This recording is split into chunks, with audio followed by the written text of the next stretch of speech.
Medieval duels were not merely displays of brute strength. They were, in many ways, a complex dance of strategy, honor, and the quiet acknowledgement of death. Today, when we think of a duel, images of dramatic sword fights or knights in shining armor often come to mind, but rather the quiet, dark corners of castles, fields, or even the halls of courtrooms.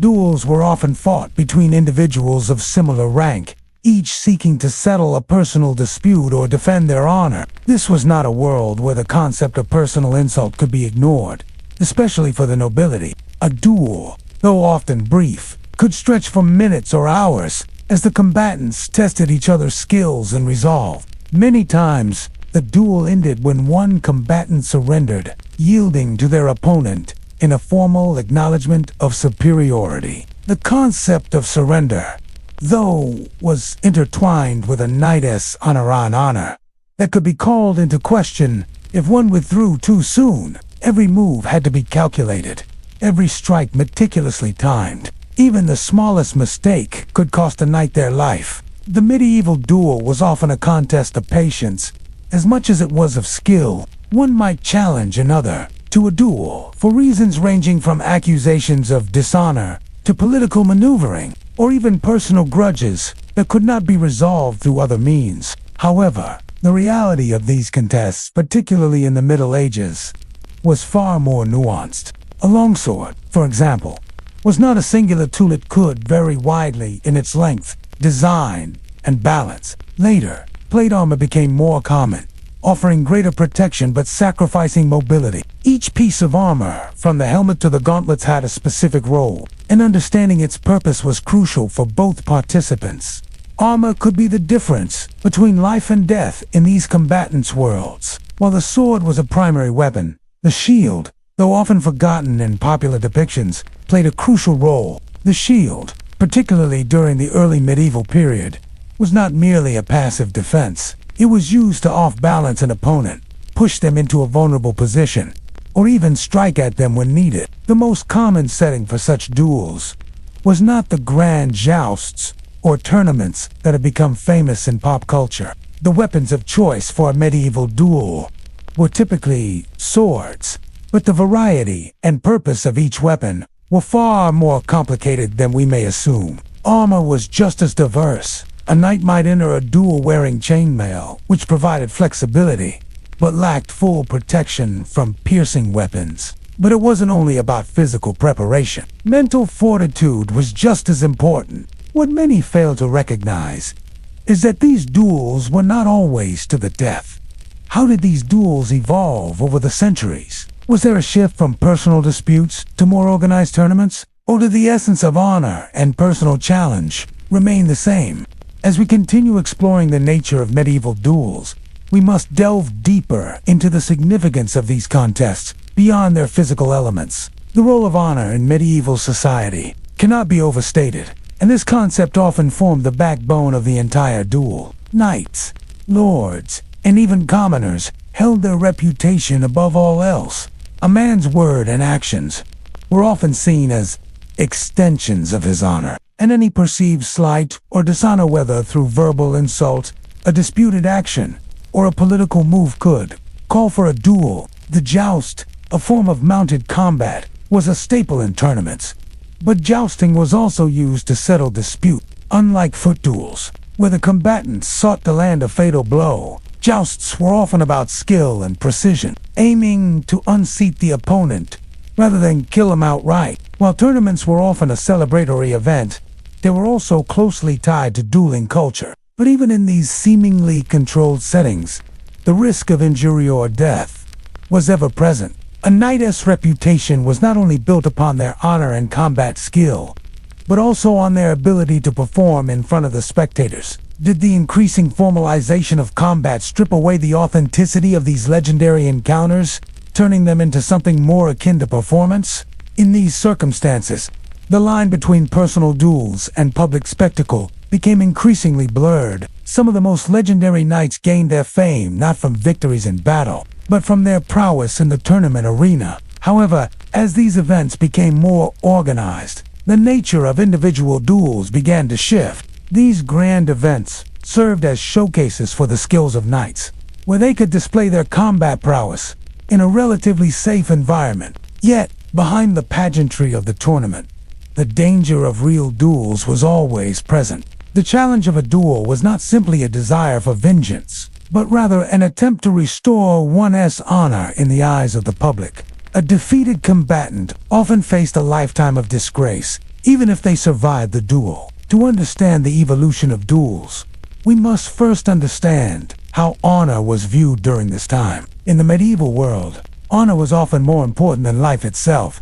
Interestingly, duels were not always fought between two equals. While knights were often the primary participants in these conflicts, it was not uncommon for challenges to be issued between different classes. The concept of trial by combat was rooted in medieval law, and such duels could be used to resolve legal disputes. Whether it was in a secluded forest glade, a castle courtyard, or even the field of a tournament, duels were often governed by strict rules. These rules were set by local laws, but also by the prevailing ideas of chivalry and knight. Even the choice of weapons could be dictated by a set of conventions. Swords were common, but in some cases, a combatant might request that a duel be fought with a mace or axe instead. Each choice carried with it a specific set of risks and advantages. The weapons were not just tools of war, they were extensions of personal identity. These battles would sometimes involve a champion, a person chosen to represent the honor of one party in the conflict. In these cases, the champion did not necessarily have to be a knight. They could be anyone deemed worthy of taking up the sword for the cause. While many duels were conducted on foot, using swords or other weapons, others involved mounted knights, whose combat style added an additional layer of complexity to the duel. The setting of the duel also had its own formality.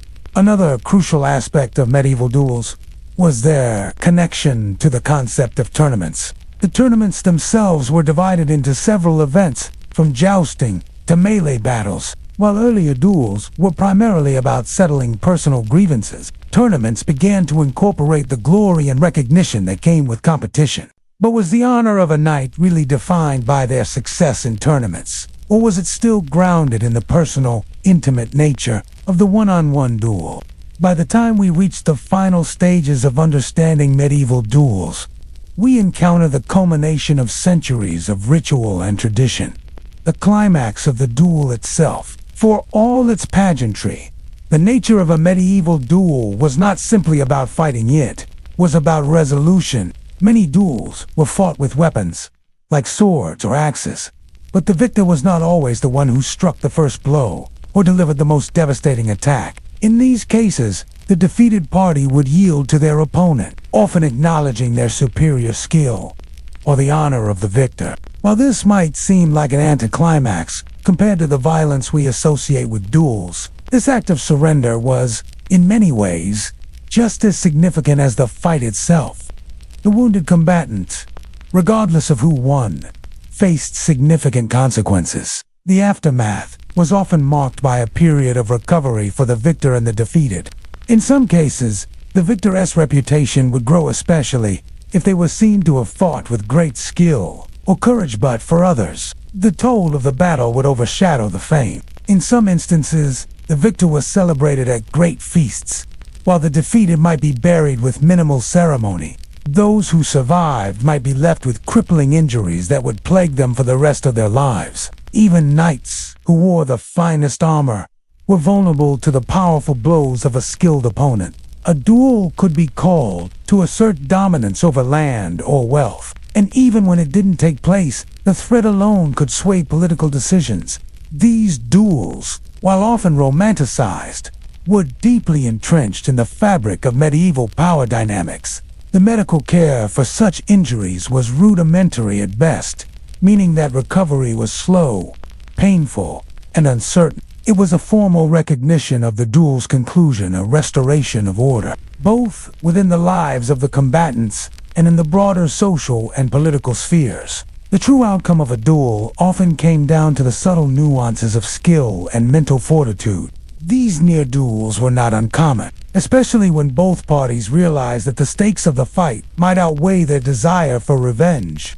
The fear of public disgrace or the potential consequences of an injury could sometimes lead to the reluctant avoidance of a duel, with the combatants agreeing to let matters rest, often for the sake of their honor. A well-placed blow, a quick adjustment in stance, or an unexpected defensive maneuver could turn the tide at the last moment. A duel, particularly among knights, was meant to settle a matter of deep personal, legal, or political importance. Did their ritualistic nature evolve into the more controlled and structured competitions we see today?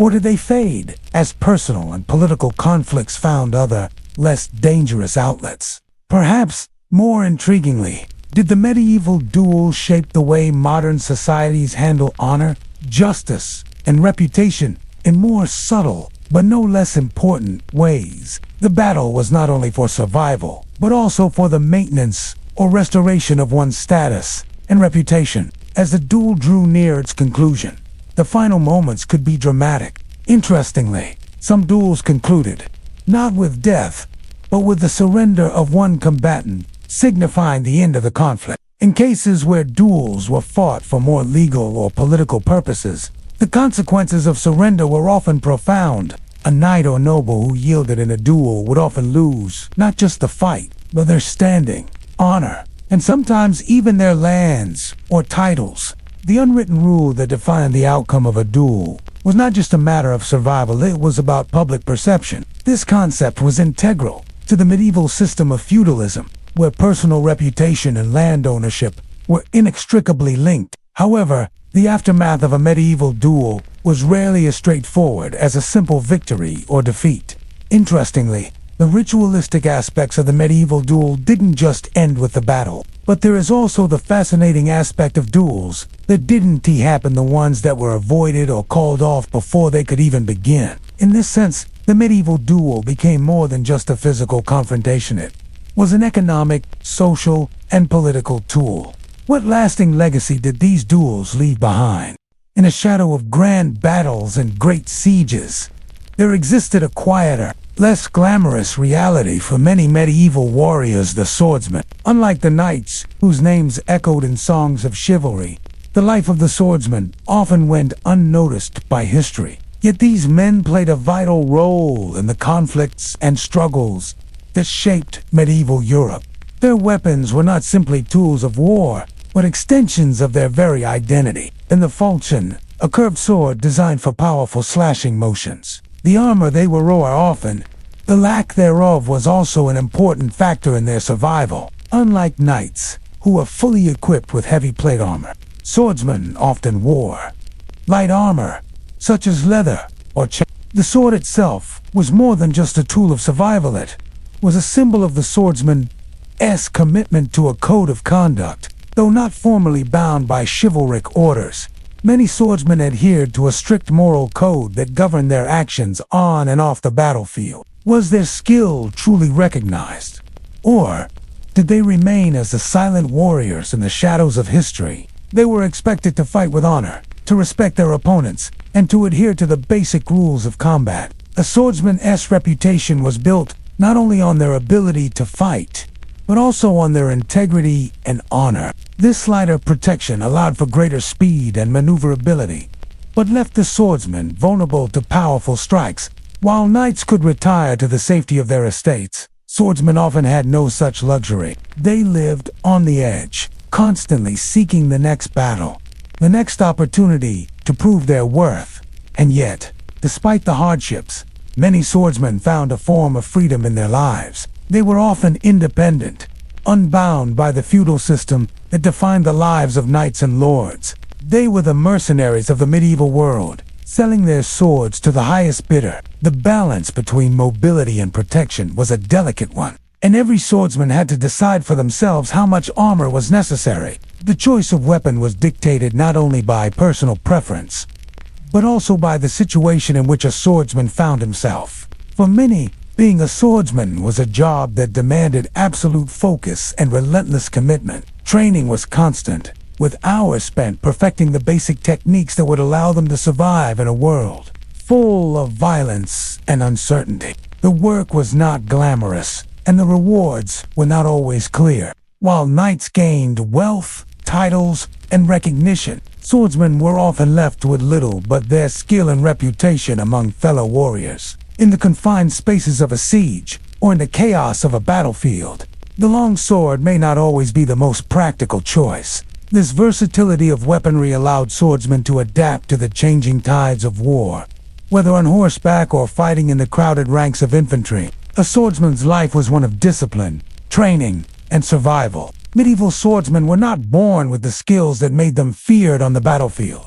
They were forged in the same way as the weapons they wielded through years of grueling practice and constant refinement. The most common sword during the early medieval period was the longsword, a versatile weapon that could be used for both cutting and thrusting. It was a sword that required great skill to wield properly, and many swordsmen spent hours each day practicing the art of swordplay. The longsword was favored for its balance and reach, and its ability to strike both from a distance and in close quarters. Swordsmen would hone their techniques with learning how to parry and counter strikes, how to break an opponent's guard, and how to land a decisive blow. Unlike the knights, who were often born into the nobility and trained in the art of combat from an early age, swordsmen typically came from the lower ranks of society. Many were former peasants or outcasts, who, having no wealth to claim, turned to the sword as a means of survival and advancement. It was a brutal world where the sword was not just a weapon, but a way of life.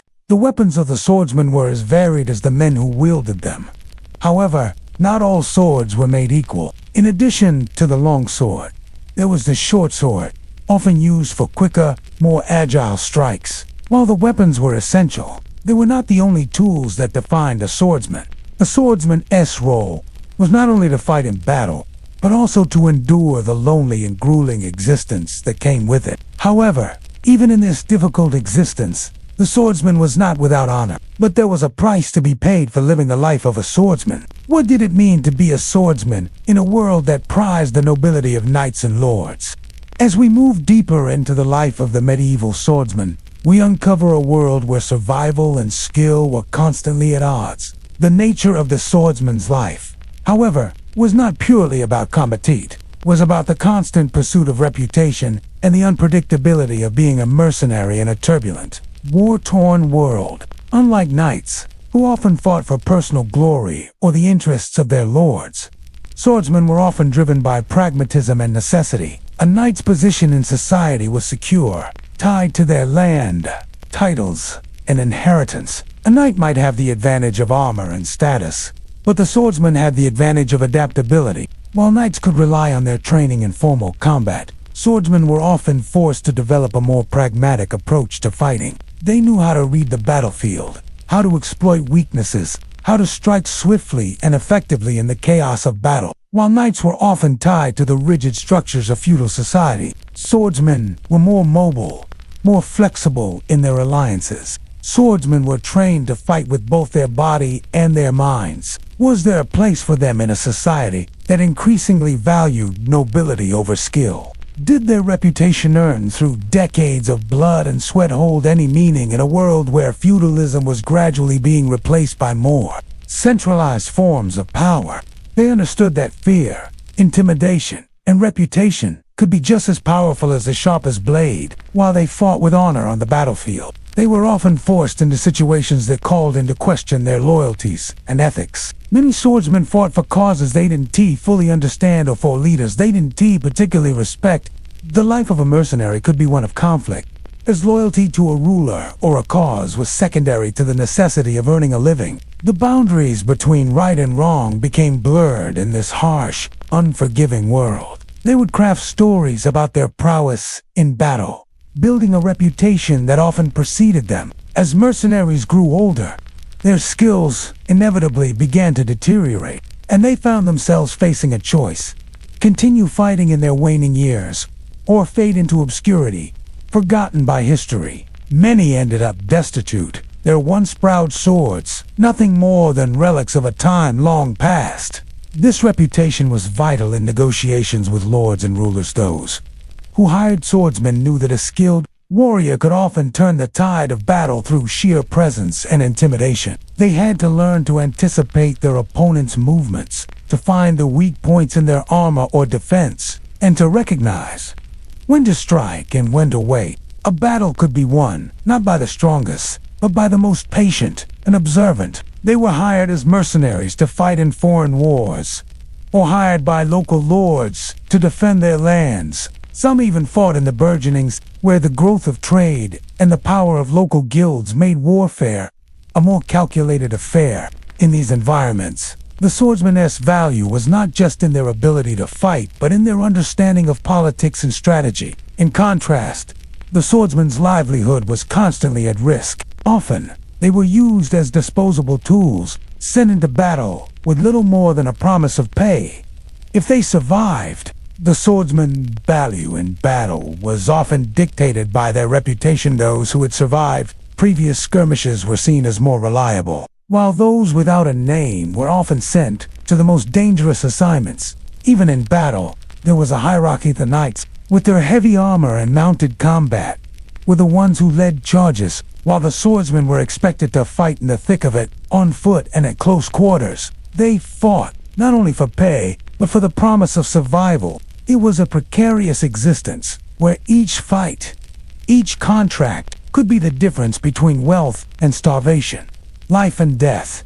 The swordsman, however, was not without agency. Many sought to carve out their path, using their skills to navigate a world defined by conflict and instability. Yet, the swordsman's life was not always one of freedom and adventure. This dynamic is where the swordsman's true skill came into play. The art of swordsmanship was not just about physical strength, it was about precision, control, and timing. In addition to their skills in combat, swordsmen often became masters of psychological warfare. However, the life of a swordsman also came with an inherent moral ambiguity. Moreover, the swordsman's end was often tragic. Unlike the knights, who might retire to estates, swordsmen were rarely afforded the luxury of a peaceful retirement. What became of the swordsman who survived the long years of war, with nothing left to show but the scars of battle? As the medieval world slowly transformed into a more structured and centralized society, the role of the swordsman began to fade from the battlefield. The rise of standing armies and the increasing importance of gunpowder weapons gradually displaced the need for the individual. Mercenary swordsmen, the knights and lords who once relied on these skilled fighters, now found themselves turning to more organized forces, and a once feared swordsman was slowly relegated to history. Some transitioned into roles as trainers, passing on their knowledge of swordplay and battlefield tactics to a new generation. These combat instructors became vital to the preservation of the martial traditions that had shaped medieval warfare. By the end of the medieval period, swordsmen were no longer the feared warriors of their time, but rather relics of a bygone era. What happened to the values of personal honor, skill, and survival that had defined these warriors? Their role in history may have faded, but the imprint of their actions and their way of life continues to inspire those who dedicate themselves to the art of combat. As we look at the development of martial arts and the practice of self-defense in the modern world, we can still see the echoes of the medieval swordsman, the dedication to perfecting one's craft, the understanding of strategy and technique, and a deep respect for the weapon and its use. All find their roots in the history of these silent warriors. Their lives, filled with struggle, grit, and perseverance, faded into the background of history, overshadowed by the rise of professional armies and the technological advances of warfare. They adapted their skills for the new age, teaching the art of fencing. Or did it simply mark the evolution of a tradition that, while changed, never fully disappeared? And the use of the rapier skills that were prized not only on the battlefield, but in the social arenas of noble courts. However, the legacy of the medieval swordsman did not vanish entirely. The concept of personal reputation, which had been central to a swordsman's life, became ingrained in the cultures of dueling and honored challenges that flourished in later centuries. The formal duels of the 17th and 18th centuries, particularly in the courts of France and Italy, were the successors of the medieval, albeit governed by stricter rules and more ritualized combat. The swordsman's legacy lived on in the form of these carefully constructed and codified contests of honor. Though the sword as a primary weapon of war became obsolete, the skills of these men, their discipline, strategic thinking, and combat awareness were never entirely forgotten. In fact, many of the techniques and principles developed by swordsmen found their way into the military traditions of later centuries. The art of combat became more formalized, and even in the face of gunpowder and firearms, the foundation laid by medieval swordsmen still informed the way soldiers were trained. For many former swordsmen, the end of their martial career did not mean an end to their influence. Moreover, the honor and personal code that defined the swordsman's life were not entirely lost to time. Yet, while their legacy continued in certain circles, the life of the swordsman was increasingly regarded as an anachronism. But did the swordsman's life truly end with the rise of modern military forces? In many ways, the swordsman lived on in the spirit of modern combat training, in the principles of discipline and respect for the craft. In reflecting on their place in history, we might ask, did the transition from the swordsman to the more structured, modern soldier diminish the individual's impact in warfare? The Dark Ages is often painted with broad strokes of mystery, brutality, and the collapse of civilization amid the shadows of this tumultuous period.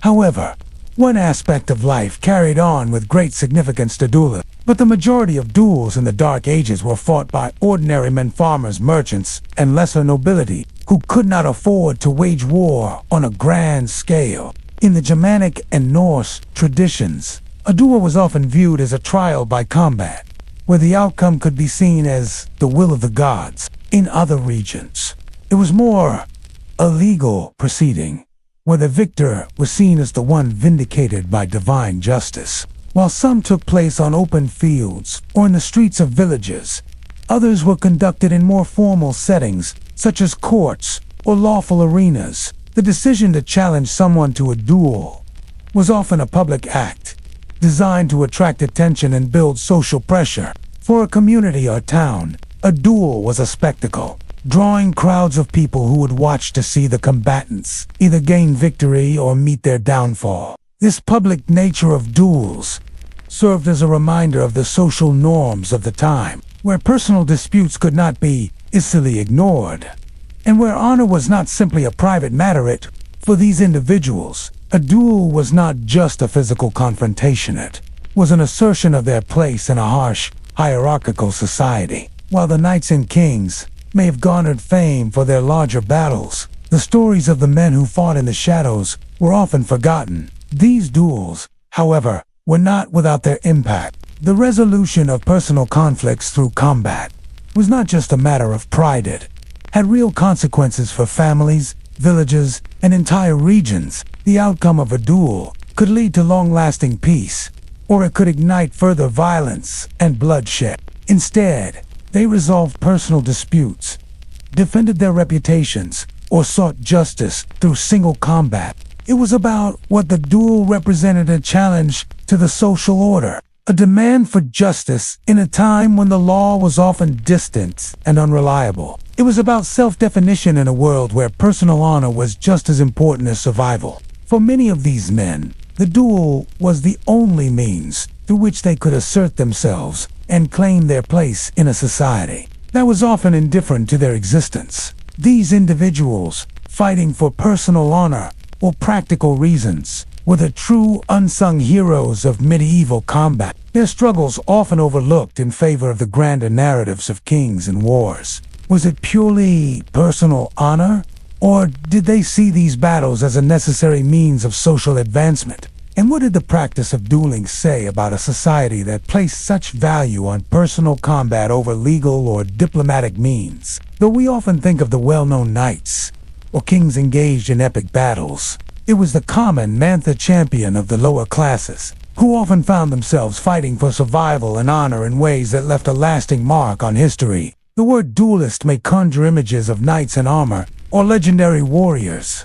The duel in the Dark Ages was a ritualized contest, bound by rules as complex and varied as the cultures that practiced it.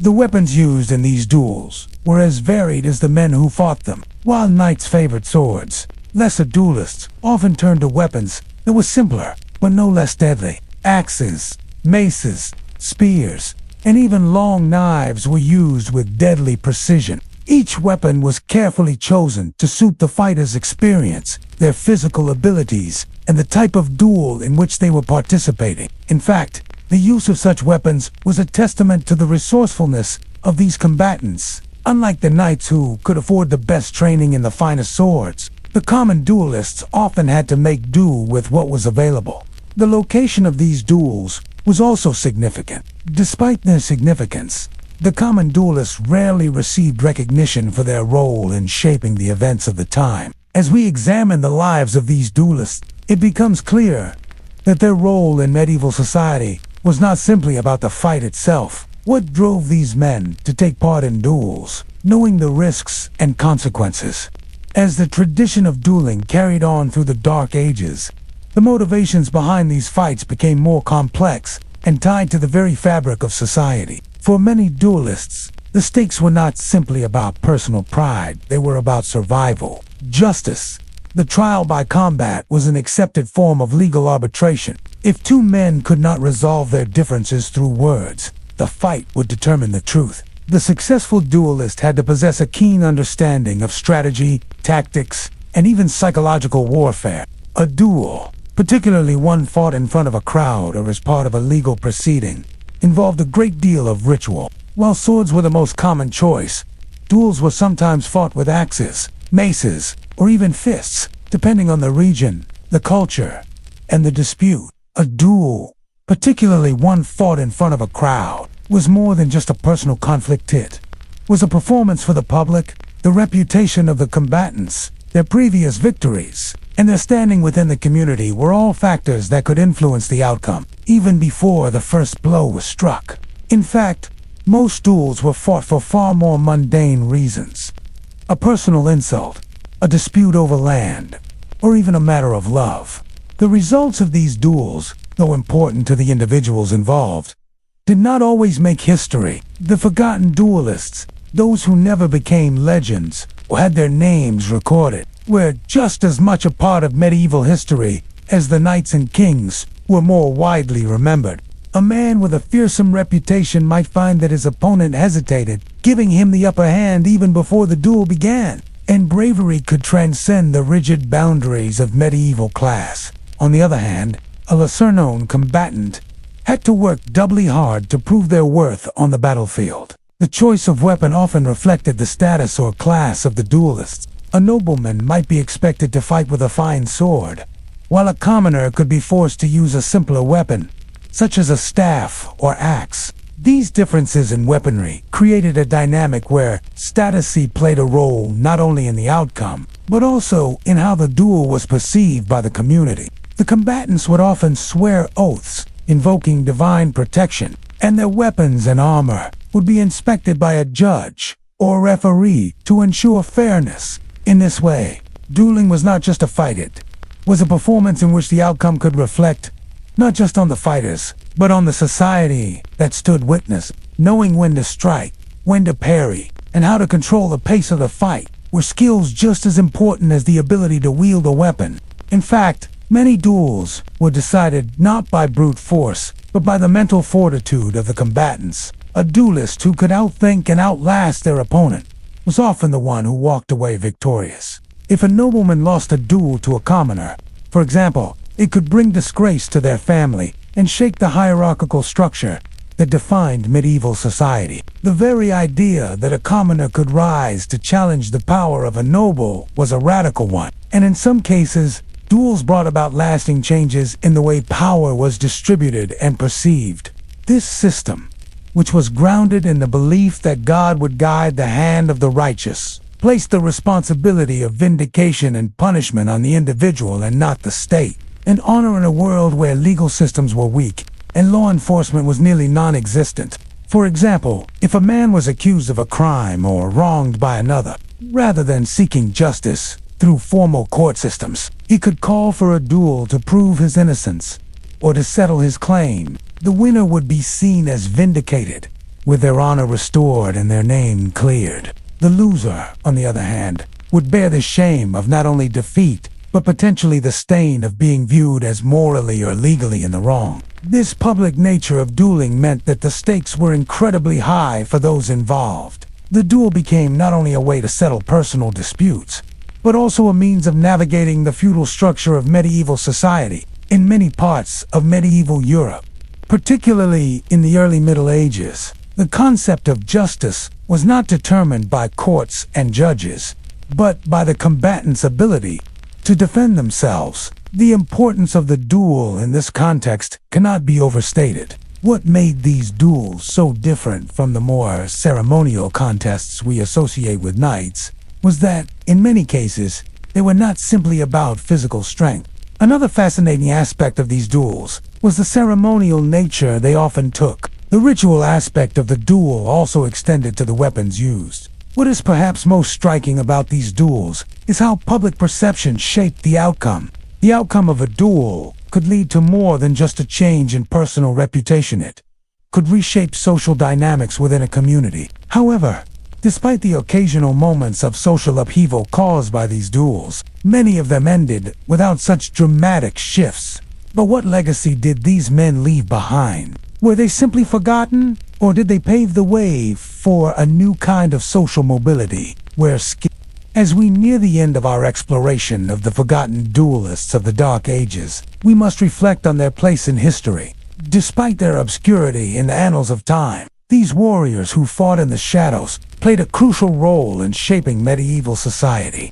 The rise of feudalism, along with the increasing influence of the church and the establishment of formal legal systems, meant that the need for individual duels to resolve disputes slowly diminished.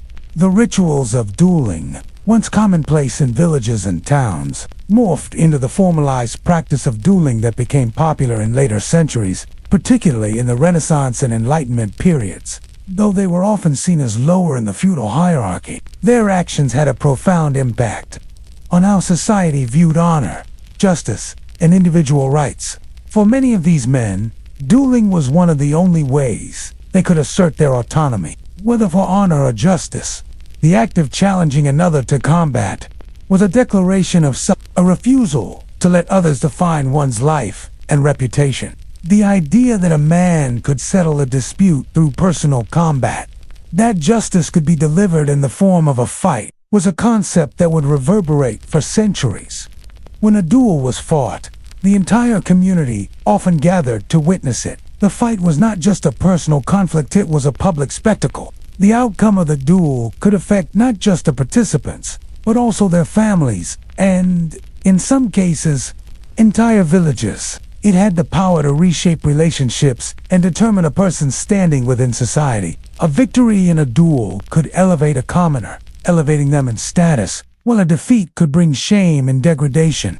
This public nature of dueling reinforced the power of reputation and honor in medieval life. Even though duels became increasingly formalized and regulated, the spirit of those early challenges remained embedded in cultures that valued individuality and self-representation. While their names might not be written in the books of kings and knights, their contribution to the development of personal combat and social dynamics was monumental. Did the spirit of these duels, where the individual could prove their worth in the face of overwhelming odds, leave a lasting mark on the societies that followed? And perhaps most intriguingly, how did the shift from trial by combat to modern law reflect the changing values of honor, justice, and the individual in society? These men were the unsung heroes of a time when honor meant everything, and when personal bravery and skill were often the only things separating an individual from disgrace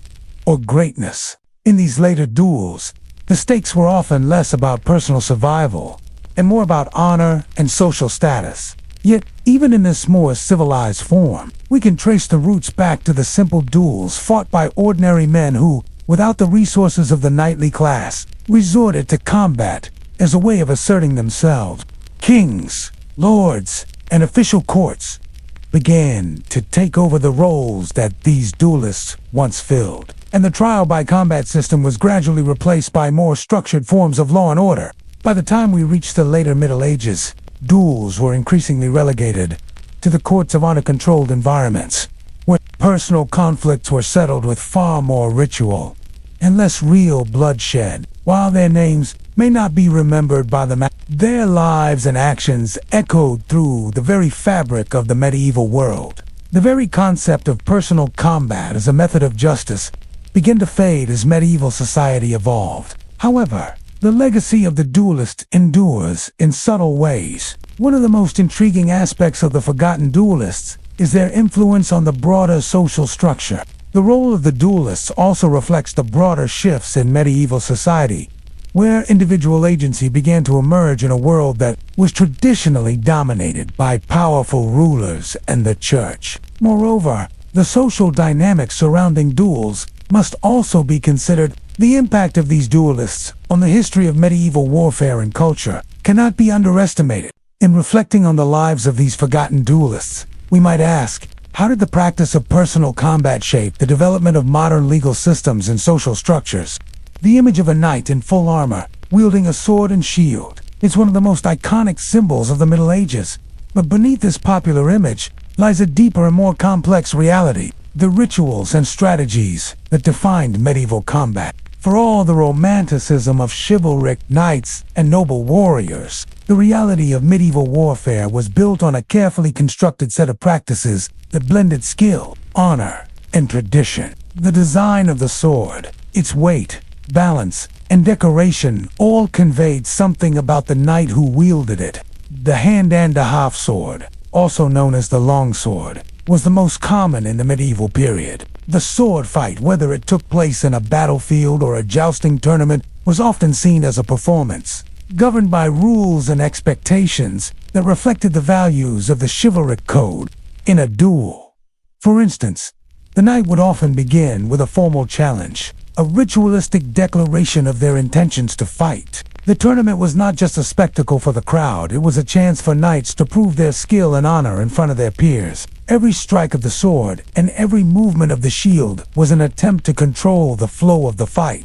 Did the rituals and rules of chivalric combat survive the tumult of the Renaissance? Or did they give way to a more modern, less formalized style of warfare? The combatants, locked in a dance of death, had to balance between aggression and caution, knowing that the wrong move could cost them everything. A knight's reputation in battle was often solidified by their conduct in these ritualized encounters, for it was not just the victory that mattered, but how that victory was achieved. The event would begin with a formal procession, where knights would parade in front of the audience, displaying their finery, their armor, and their weapons. Each combatant would declare their name, their title, and sometimes their motto, a word or phrase that encapsulated their personal philosophy or approach to combat. This moment was as much about public relations as it was about actual fighting. This challenge was not just about proving strength or skill, but about asserting one's honor. The fight was as much about public perception as it was about physical superiority. It allowed for a wide range of techniques, from thrusting to cutting, and was versatile enough to be used in close combat or on horseback. It required knights to be brave and honorable, to fight with restraint and respect for their opponents. There were rules about how to engage in combat, when to yield, and when to show mercy. To kill a defenseless opponent or to fight dishonorably was seen as a grave sin. The rituals surrounding a fight often included oaths of fair combat, and knights were expected to uphold these vows, lest they lose their reputation. Knights would train for years to master its use, learning techniques that ranged from basic strikes to complex parries and repa. And at the heart of it all were the weapons that both symbolized and enabled this society. The sword and the shield, often overlooked in popular depictions of medieval combat. The shield was as much a symbol of defense as the sword was a symbol of offense. Shields were not merely for protection from blows, they were active instruments in the fight. The knight would use their shield to push, parry, and disrupt their opponent's stance, setting them up for the decisive blow with their sword. The tactics of a knight's combat were intricately tied to their shield, which, like the sword, required its own set of skills to wield effectively. The sword, the quintessential weapon of the medieval knight, was more than just a tool for battle. It was an extension of the knight's very identity, a symbol of their place in the social hierarchy. and a reflection of their honor. The blade was often passed down through generations, carrying with it the history of the knight's family, their victories, and their defeats. To wield a sword was to carry the legacy of a lineage, and every swing of the weapon was a reminder of the tradition that the knight was sworn to uphold. But the sword was not just a weapon, it was a tool for equally important to the knight's arsenal was the shield. But there was a ritual to the use of the sword and shield that went beyond mere tactics. The chivalric code, which governed the actions of knights and other warriors, dictated the proper conduct for combat. In the context of a tournament, these rituals were heightened. Yet, the duel itself, the clash of sword against shield, was a far more personal affair. It was a test of will, courage, and But how did these duels evolve as the medieval period came to a close?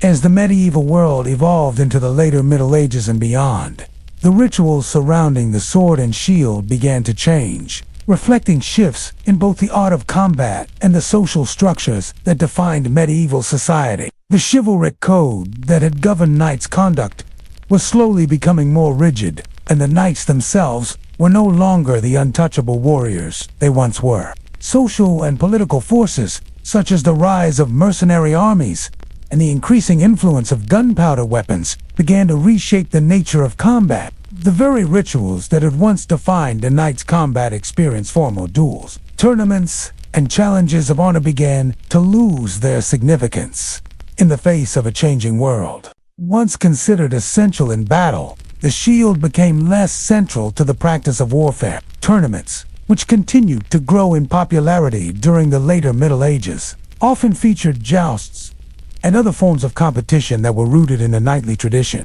By the time of the Renaissance, the concept of personal honor had transformed into something that was less about direct military combat and more about social display. The duel, once fought for survival and vindication, was now often a spectacle of status, where the combatants fought not for their lives, but for their reputations. The sword was still the weapon of choice, while the shield was retained as a ceremonial object, often used more for show than for actual defense. But the shield, once a powerful and practical instrument in a knight's arsenal, continued to symbolize defense and honor, even if it was no longer as vital in the realities of modern combat. When weapons become more ceremonial than functional, what happens to the sense of personal identity that these tools once carried? Does the shift from combat to spectacle diminish the value of honor in a warrior's life?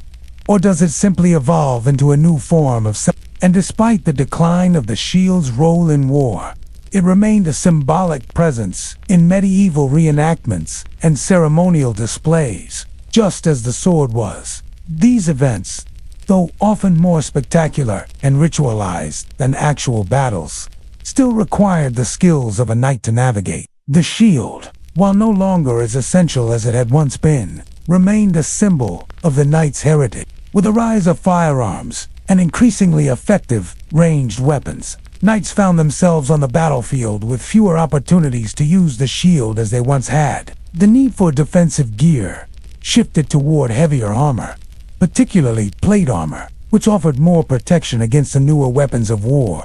The sword was still the weapon of the elite, the symbol of honor, and a central part of the identity of the knight.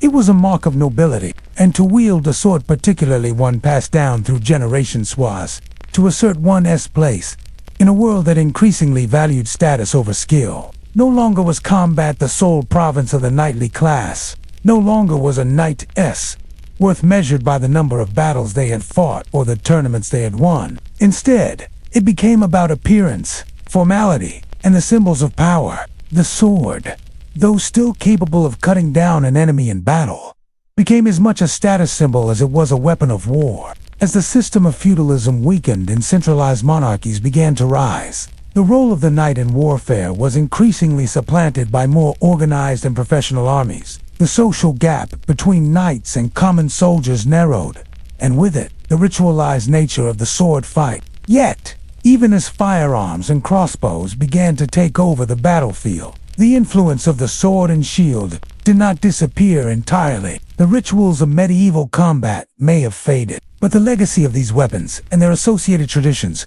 would continue to influence future generations of warriors. In the Renaissance and beyond, the sword remained a symbol of both personal honor and status. In many ways, it became a weapon of the elite, often more ceremonial than functional.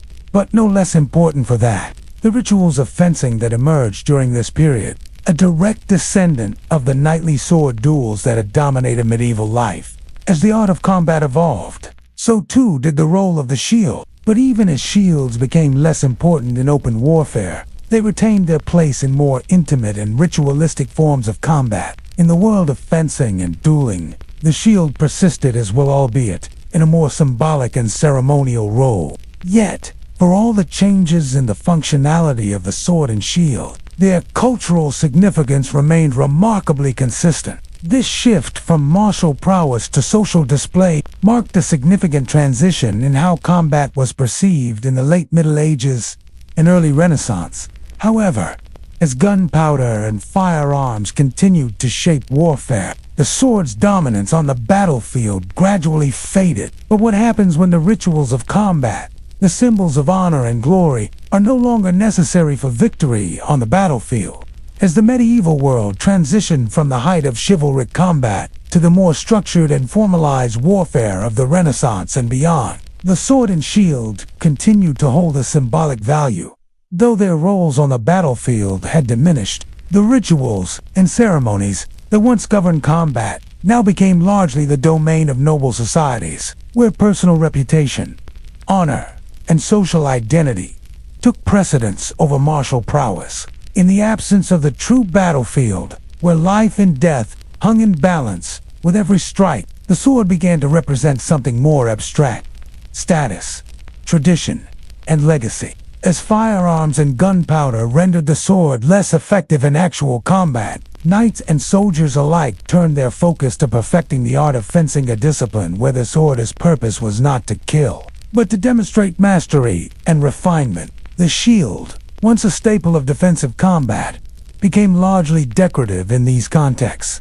A piece of armor symbolizing the knightly virtues it had once protected. In fact, they continued to shape the perceptions of a knight's integrity. A knight who wielded his sword with finesse in a tournament, who could parry and riposte with expert skill, was seen as the epitome of chivalric virtue. Still, its symbolic significance remained intact. The shield was now seen as a badge of honor, proudly displayed in tournaments and parades. The combat rituals that once served to determine life and death were now transformed into rituals of performance and display. Does the ritualization of combat turn virtue into a performance, a mere facade of the warrior's true character? Or does it preserve the essence of the knight's spirit, adapting it to a world that no longer relies on the sword to define its values, reinforcing the notion that the greatest victory was not over one's opponent, but over one's own nature? The ability to maintain honor,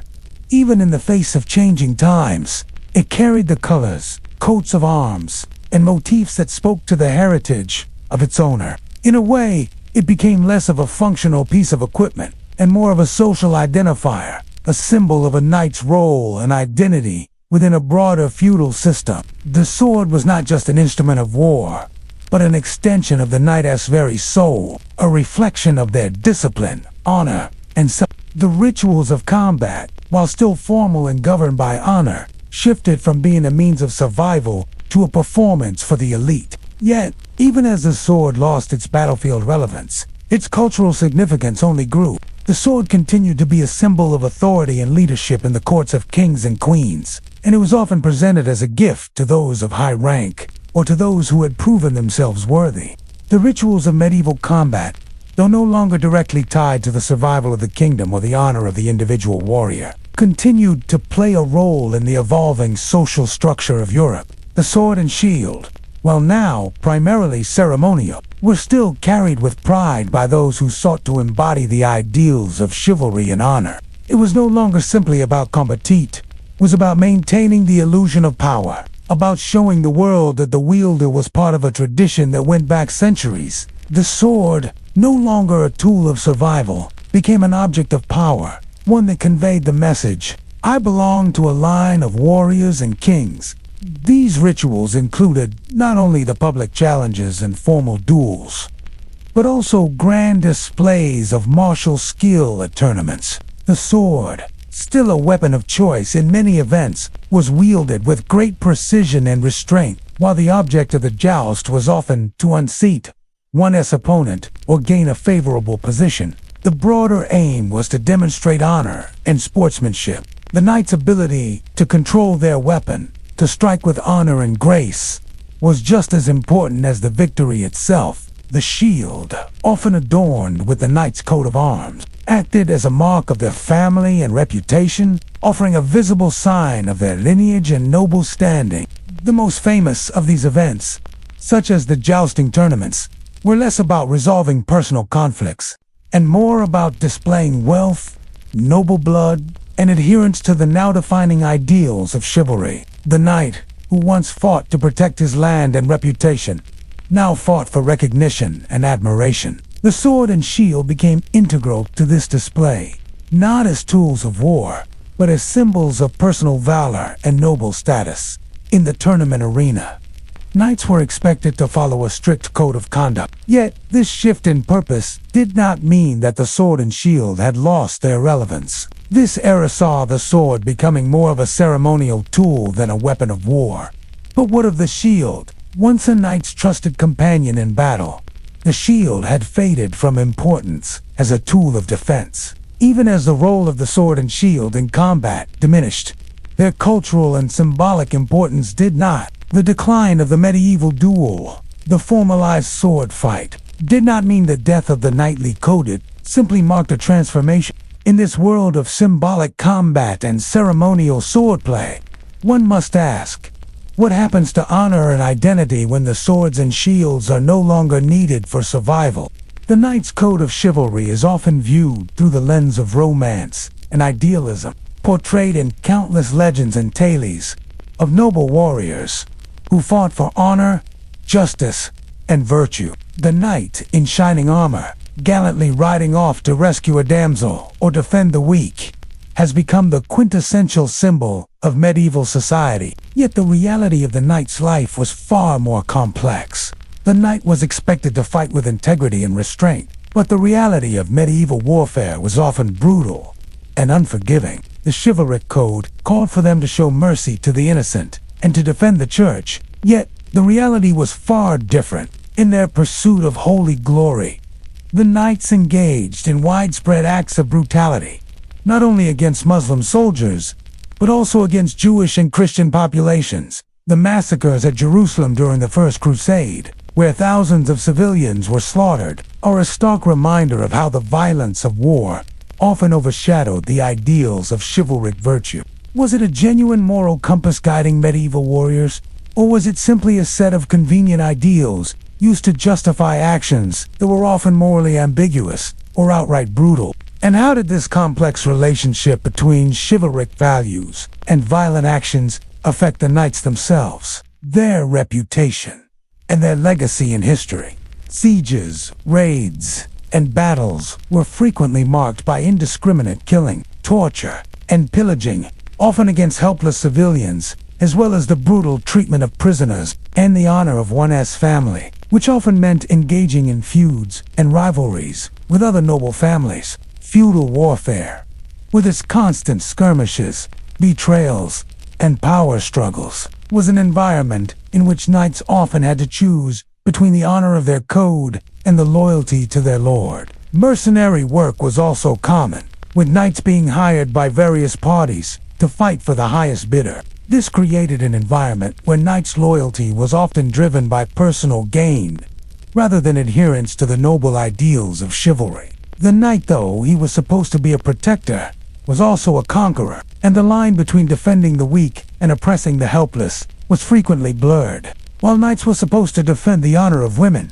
medieval society was still patriarchal. Knights were often fighting for personal gain, whether for land, wealth, or prestige even, while publicly professing a commitment to justice and honor. Their lives were shaped by power struggles, personal ambition, and a desire to protect their family name and land holdings. In the medieval world, where status and reputation were paramount, The knight's code was often a public performance, a way of showcasing one's virtue and nobility, while privately seeking personal advantage. And women's roles were often limited to those of wives, daughters, and objects of male desire. The knight's protection of women did not extend to all women equally, and the reality was that many knights used their status and power to exploit women, rape those they conquered, and treat them as spoils of war. The rape of women during times of conquest was a tragic and frequent occurrence, and many knights, despite their code, were complicit in these heinous acts. And the code they followed was not merely a set of moral ideals, but a set of practical guidelines that were often tied to the brutal realities of medieval warfare. In theory, the code of chivalry demanded that knights behave with honor, loyalty, and courage while upholding values such as protection of the weak, fairness in combat, and respect for women in the church. The code was rooted in the principles of Christianity, and knights were expected to serve both their lord and their faith. In exchange, knights received prestige, land, and privileges, often in recognition of their military service. However, the practical application of the chivalric code often clashed with its idealistic image. While the knight was supposed to uphold the values of honor and mercy, they were also warriors trained to kill, often in the most brutal and violent of ways. In the chaos of battle, knights were not always gentlemen. They were soldiers and fighters, carrying out the commands of their lords without question. Warfare in the medieval world was savage, and knights were often forced to make difficult decisions that contradicted the noble ideals they were meant to follow. One of the most obvious contradictions between the knights' code and their actions was the use of violence in the name of honor. The Crusades, for example, were supposed to be a holy mission to reclaim Jerusalem from the Muslims, and the knights who fought in them were seen as warriors of God. The code of chivalry also emphasized the importance of loyalty to one's lord. Additionally, the notion of protection of women, one of the central tenets of the chivalric code, was far more complicated in practice. The contradictions of the knightly code were not just about violence and brutality. They were also about the tension between self. What does this reveal about the nature of the knight's code? The knight's code of chivalry was a framework that sought to instill values of honor, loyalty, and mercy into the hearts of warriors. Yet, despite its lofty ideals, the realities of medieval combat and the knight's role in society were often in direct conflict with these principles. The structure of feudalism placed great importance on allegiance to one's lord, and the code demanded that knights be loyal, even if that meant fighting in wars that were not driven by ideals of justice or righteousness. In many cases, knights fought not for the defense of the weak, but to protect or expand the territory and power of their lords.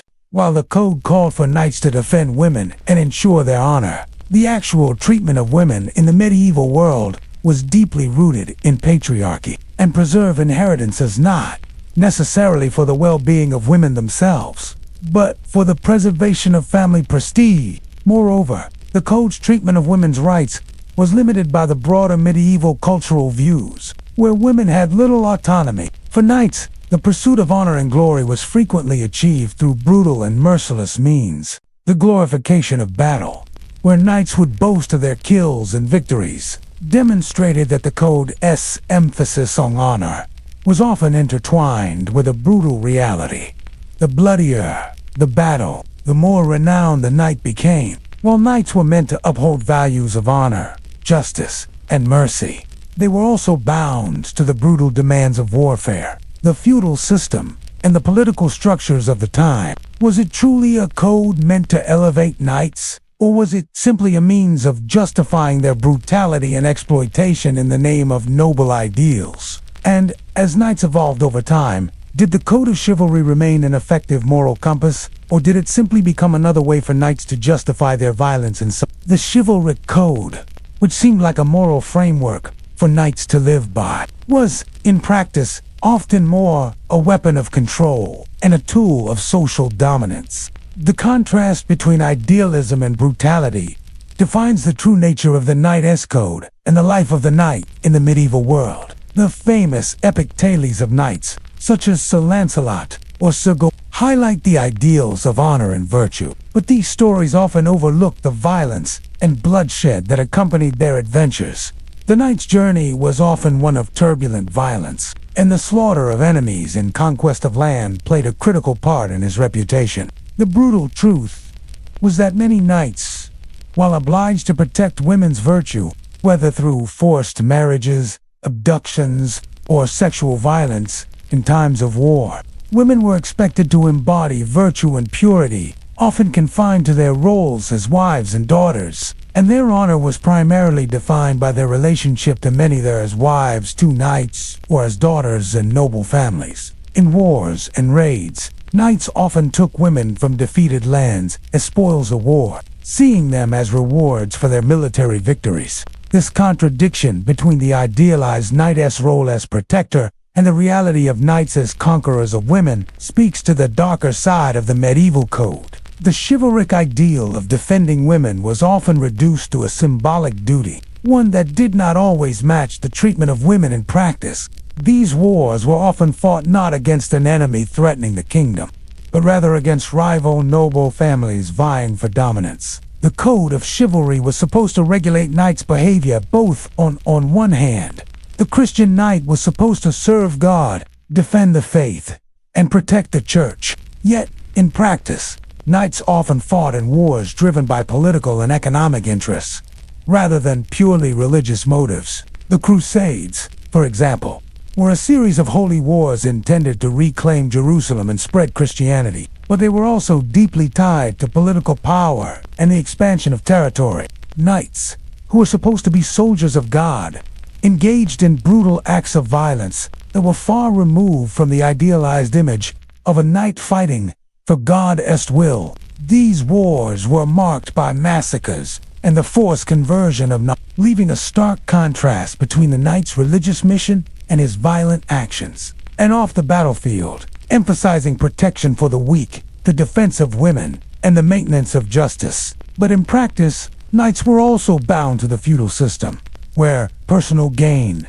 power, and land were paramount. For many knights, adhering to the code was a balancing act between public honor and private suffering. A significant contradiction in the knightly code was the notion of loyalty and honor, which often led knights into bloody feuds and violent power struggles. The result was that many knights, despite claiming to follow the noble code of chivalry, engaged in brutal skirmishes, raids, and sackings of villages and towns that were outside the formal bounds of war. The concept of honor became distorted, as land, wealth, and revenge were just as important, if not more important, than the values espoused in the code. This sense of personal honor, tied to land and wealth, often led to feudal conflict that was as much about self-interest as it was about maintaining the glory of one's lineage. The notion of the protection of women, one of the cornerstones of chivalric ideals, also had a distorted reality. In practice, the protection of women often meant that knights sought to maintain their family's honor. One particularly troubling example of this hypocrisy in the knightly code was the practice of war brides during periods of conquest. The paradox of the knightly code, where virtue was claimed, but violence often followed, extended beyond these contradictions. The final contradiction of the chivalric code was the conflict between the knight's religious duties and his role as a warrior. In this light, the reality of the knight's code is revealed as something far more complex and contradictory. But what does this paradox of chivalry tell us about the nature of honor in warfare? The knight's code of chivalry was a framework that sought to instill values of honor, loyalty, and mercy into the hearts of warriors. Yet, despite its lofty ideals, the realities of medieval combat and the knight's role in society were often in direct conflict with these principles. The structure of feudalism placed great importance on allegiance to one's lord, and the code demanded that knights be loyal, even if that meant fighting in wars that were not driven by ideals of justice or righteousness. In many cases, knights fought not for the defense of the weak, but to protect or expand the territory and power of their lords.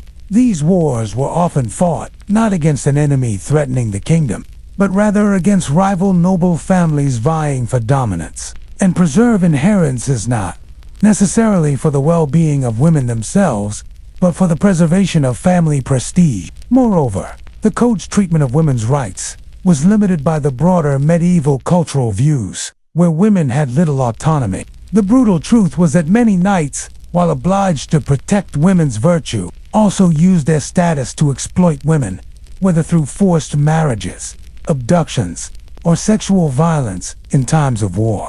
The code of chivalry was supposed to regulate knights' behavior.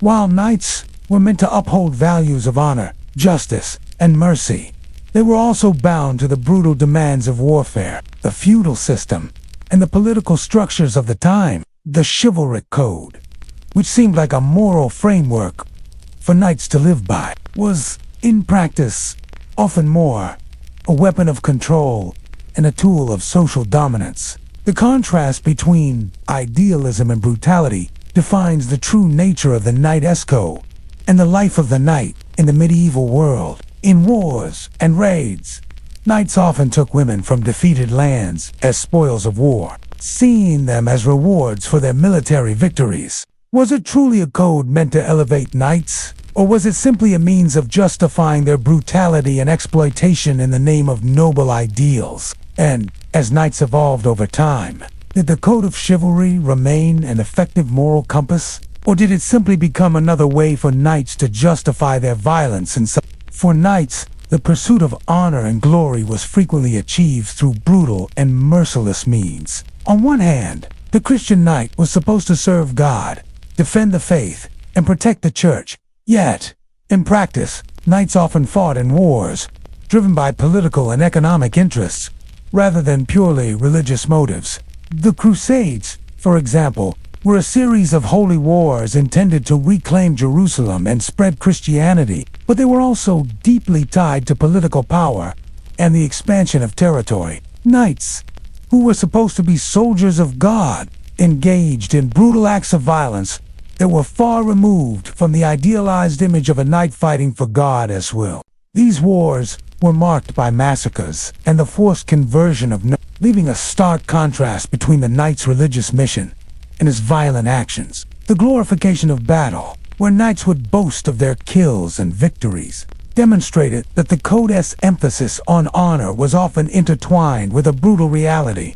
The bloodier the battle, the more renowned the knight became. The famous epic tales of knights, such as Sir Lancelot or Sir Gawain, highlight the ideals of honor and virtue, but these stories often overlook the violence and bloodshed that accompanied their adventures. The knight's journey was often one of turbulent violence, and the slaughter of enemies and conquest of land played a critical part in his reputation. This contradiction between the idealized knight's role as protector and the reality of knights as conquerors of women speaks to the darker side of the medieval code. The chivalric ideal of defending women was often reduced to a symbolic duty, one that did not always match the treatment of women in practice and off the battlefield, emphasizing protection for the weak, the defense of women, and the maintenance of justice. But in practice, knights were also bound to the feudal system, where personal gain,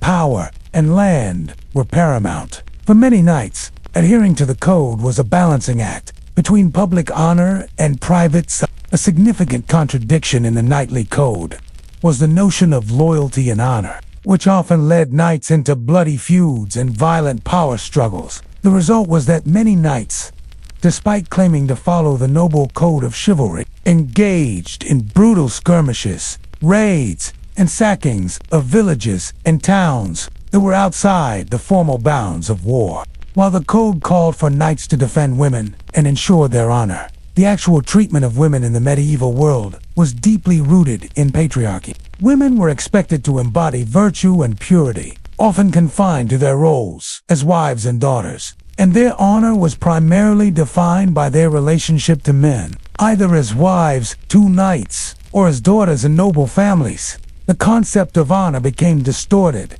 as land and revenge were just as important, if not more important, than the values espoused in the code. This sense of personal honor, tied to land and wealth, often led to feudal conflict that was as much about self-interests as it was about maintaining the glory of one's lineage. The notion of the protection of women, one of the cornerstones of chivalric ideals, also had a distorted reality.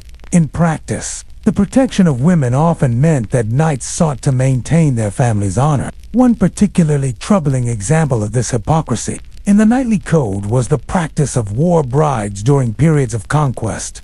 The paradox of the knightly code where virtue was claimed, but violence often followed extended beyond these contradictions. The final contradiction of the chivalric code was the conflict between the knight's religious duties and his role as a warrior. In this light, the reality of the knight's code is revealed as something far more complex and contradictory. But what does this paradox of chivalry tell us about the nature of honor in warfare? The year 1386 marked a turning point in the history of medieval warfare. Justice and the knightly code of chivalry. It was the year of the last officially sanctioned duel in France, one that would become a symbol of a dying tradition of trial by combat. Jean de Carouge accused Legris of the rape of his wife, Marguerite de Thibouville, an accusation that rocked the French nobility to its core. In a world where honor was everything, and personal insults could not be overlooked, the trial by combat was seen as the final arbitration for issues of personal reputation and justice.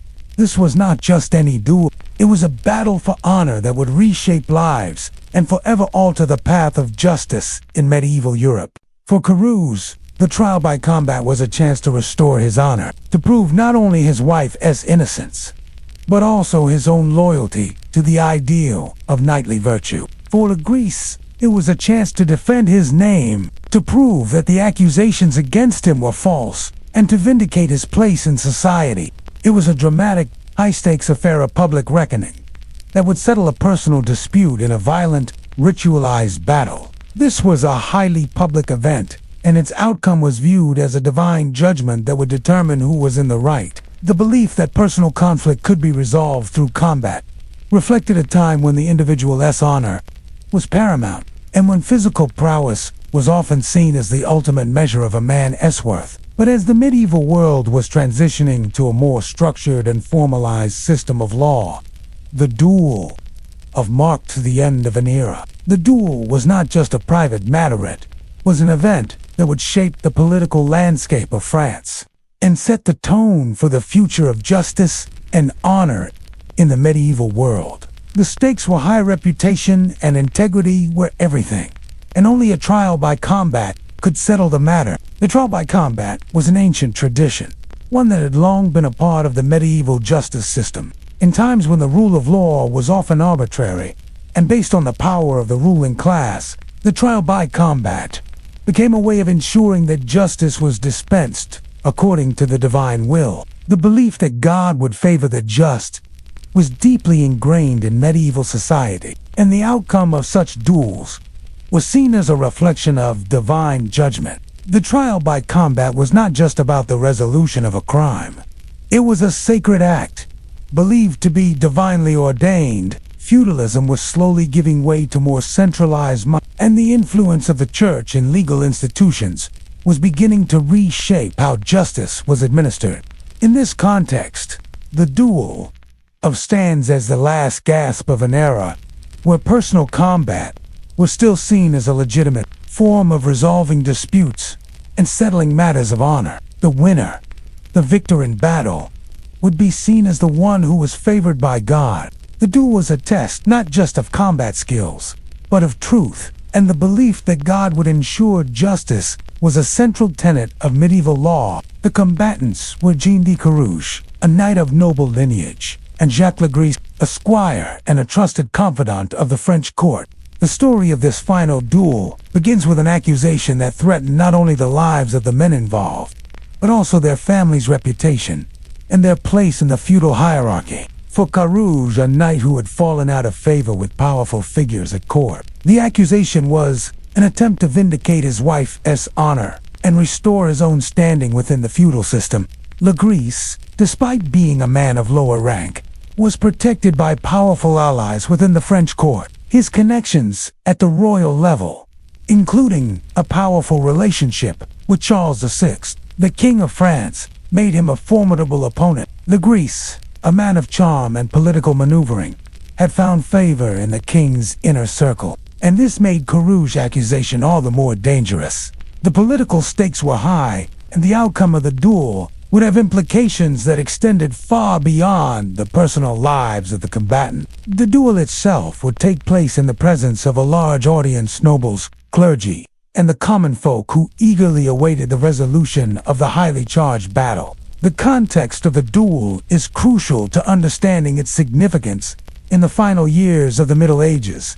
However, by the late 14th century, the practice of trial by combat was already on the decline. Despite the decline of trial by combat, the duel was granted royal approval, and both combatants entered the field with the full sanction of the French crown. What makes this duel so important is not just the combat itself, but the symbolic role it played in the medieval system of justice. The duel of fought on December 29th between Jean de Carouge and Jacques Legris was not just a contest between two men. It was a public spectacle that captured the imagination of the French nobility and stood as a testament to the feudal system that governed medieval Europe. Jean de Carouge, a knight of noble birth, accused Jacques Legris, a squire with powerful allies at court, of the rape of his wife, Marguerite d'Ath. This accusation was not just about a crime. It was an assault on Carouge. The fact that Legris, despite the serious accusations against him, had powerful allies at court, including King Charles VI, made this duel as much a political struggle as a personal one. Legris, supported by the powerful members of the royal court, was seen by many as the favored combatant. He was a man of influence and reputation, while Carouge, despite his noble birth, had lost much of his standing in the eyes of the court. The duel, therefore, was not just about resolving the rape accusation. It was a symbolic battle between two opposing factions within the feudal system. The fight was brutal, with both men determined to win, not just for themselves, but for their families and reputations. With the growing influence of centralized monarchies and legal institutions, the use of trial by combat was increasingly seen as archaic and barbaric.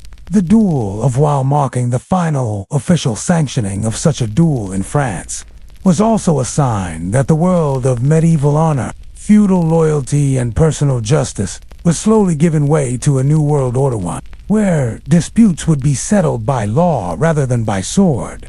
Carouge, despite his initial disadvantage, gained the upper hand during the battle, managing to disarm Legris and ultimately delivering a fatal blow. The victory was seen as divinely ordained, a clear sign that Carouge was the innocent party in the dispute, and Legris was condemned for his crime. The public nature of the duel combined with its violent resolutions demonstrated the deeply embedded belief that justice could only be achieved through personal combat. The outcome would affect not only the personal lives of Carouge and Legris, but also the balance of power within the nobility. Carouge, though, a knight of noble standing, had fallen out of favor at the French court, and his reputation had suffered in the years leading up to the duel. The duel was fought in a field near Paris, where Carouge and Legris, both heavily armored, would engage in a battle that would determine their fates. The weapons chosen for the duel were swords, and the goal was not just to wound the opponent, but to kill. The outcome of this violent confrontation would decide who was in the right, but it would also solidify the social order of the time, reaffirming the concept that honor and justice could be won on the battlefield, rather than through a formal court of law. His political and social standing was already in jeopardy, and this duel represented his final opportunity to restore both his own honor and that of his wife. And in a world of medieval knights, where personal reputation was everything, it was a matter that could not be ignored. To have his wife's honor besmirched in this way was to lose his own standing, and Carouge saw no other way to settle the matter than through trial by practice that had long been used to settle accusations of wrongdoing in a world where legal recourse was often unavailable or ineffective. Carouge, despite being the underdog in terms of political influence, had a reputation as a fierce and determined warrior. Legris, on the other hand, was seen as more cunning and strategic, using his connections to avoid the kinds of physical confrontations that knights like Carouge were trained for. The clash of these two personalities, one driven by raw honor, the other by political maneuvering, was reflected in the battle that would unfold. It was the last official trial by combat in France, a momentous event in the history of medieval justice and personal honor. But as we explore the duel itself, it becomes clear that it was not merely a fight to settle a personal grievance. It was the culmination of a centuries-old tradition of resolving disputes through violence and divine judgment, a tradition that was increasingly out of step with the political evolution of Europe. The feud that led to this historic duel had its roots in the medieval conception of honor and the way that personal reputation and family legacy could shape a man's life. The process of trial by combat was seen as a way of letting God decide who was in the right.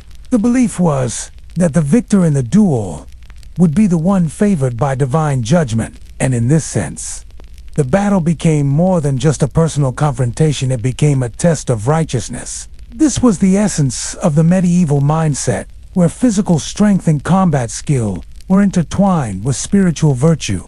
If a man was guilty, he would surely be defeated. If he was innocent, God would deliver him from harm. The outcome of the duel would be seen as a divine verdict, a belief that lent the trial a sacred dimension. However, the situation was far more complicated than a simple quest for justice. As the duel approached, tensions within the French nobility were high. The actual combat was to take place in front of a large audience, including royalty, nobles, and commoners, all of whom would bear witness to this highly public spectacle. As the combatants faced off, the outcome was far from certain. The duel began with both men charging at each other, their swords clashing in a violent collision. The result of the duel was monumental, as it marked the end of trial by combat as a legitimate form of legal resolution in France.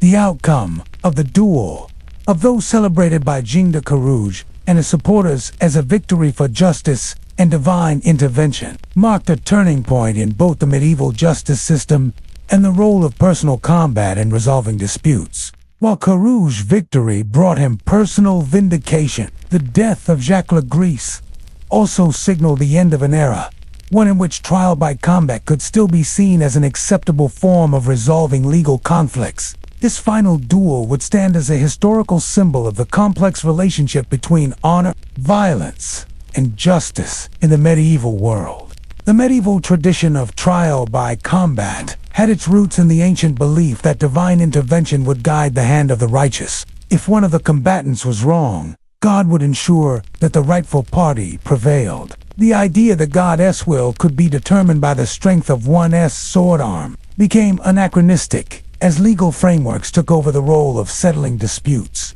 The death of Legris, while an undeniable victory for Carouge in the eyes of medieval society, was also the last vestige of an ancient system of justice that would soon give way to courtrooms, laws, and legislative procedure. The idea of resolving disputes through violence began to be seen as incompatible with the emerging ideals of civilized society. The rituals of medieval chivalry and the idealization of personal honor would continue to influence European society long after the end of the Middle Ages. The final duel of the Middle Ages, though it marked the end of one era, was a reminder that the desire to protect one's honor through physical combat is a sentiment that endures in human nature. Even today, the idea of personal justice and reputation continues to shape the way people interact with one another and how they view honor and violence. Even as the role of the knight as a warrior became increasingly obsolete in the face of modern warfare, the symbol of the knight, the protector of justice, or did it simply mark the beginning of a new chapter 1, where personal honor would no longer be determined by the sword, but by the laws and institutions that would come to define the modern world. It was a time when honor was still seen as sacred, when the sword was an instrument of divine judgment, and when knights could settle their disputes in a world ruled by force and personal will. But as monarchies rose to power, and as the rule of law began to take precedence, the sword was replaced by more regulated and formal systems of justice, and the knight's role as the enforcer of personal virtue gave way to more impersonal and institutionalized forms of legal adjudication. the embodiment of honor and the defender of the helpless, would remain a potent figure in European literature and culture. Carews' victory and the public display of his honor and righteousness were a stark reminder of the importance of reputation in the feudal system. Even into the Renaissance and early modern period, duels continued to be a ritualized form of resolving personal grievances, particularly among the aristocracy. Though no longer sanctioned by law, dueling became a means for men of status to defend their honor, often in secluded, private encounters. The tradition of dueling, especially in France and Italy, deeply embedded in the culture of the noble classes. Even though its legal basis had disappeared, for knights, personal honor had always been intrinsically tied to social standing and wealth. A knight's family name, his land, and his lord's favor were all dependent on his ability to defend his reputation. Kings and nobles were gradually consolidating power, establishing systems of justice based on written law and trial by jury rather than trial by combat. As Europe transitioned from the medieval feudal system to more centralized forms of governance, the sword, once the ultimate tool of justice, was replaced by the pen and the courtroom. For centuries, this practice had been intertwined with a feudal system where disputes over land, honor, or even personal grievances could be settled with a sword. The idea that goddess judgment would be revealed through combat held great weight in a time when law was often limited and legal systems were largely ineffective or corrupt. However, with the rise of centralized monarchies, the development of more formalized courts, and the increasing influence of legal scholars and church authorities, the duel, while it occurred in a time of great political turbulence, also marked a defining moment in the transition from the medieval world to the early modern age. But the emergence of more structured legal systems gradually eroded the role of the knight as adjudicator of justice. Though the trial by combat would officially be abolished as a legal practice, the impact of the duel persisted in the broader cultural and social consciousness. Moreover, the idea of personal combat did not completely disappear. In many ways, the duel represents not only the end of trial by combat, but also the closing of a chapter in the broader story of medieval justice. However, the legacy of the duel, the notion that personal honor could still be defended through violence, persisted into the early modern period. As we reflect on the duel, we must ask, did this final trial by combat truly bring an end to an era of medieval justice?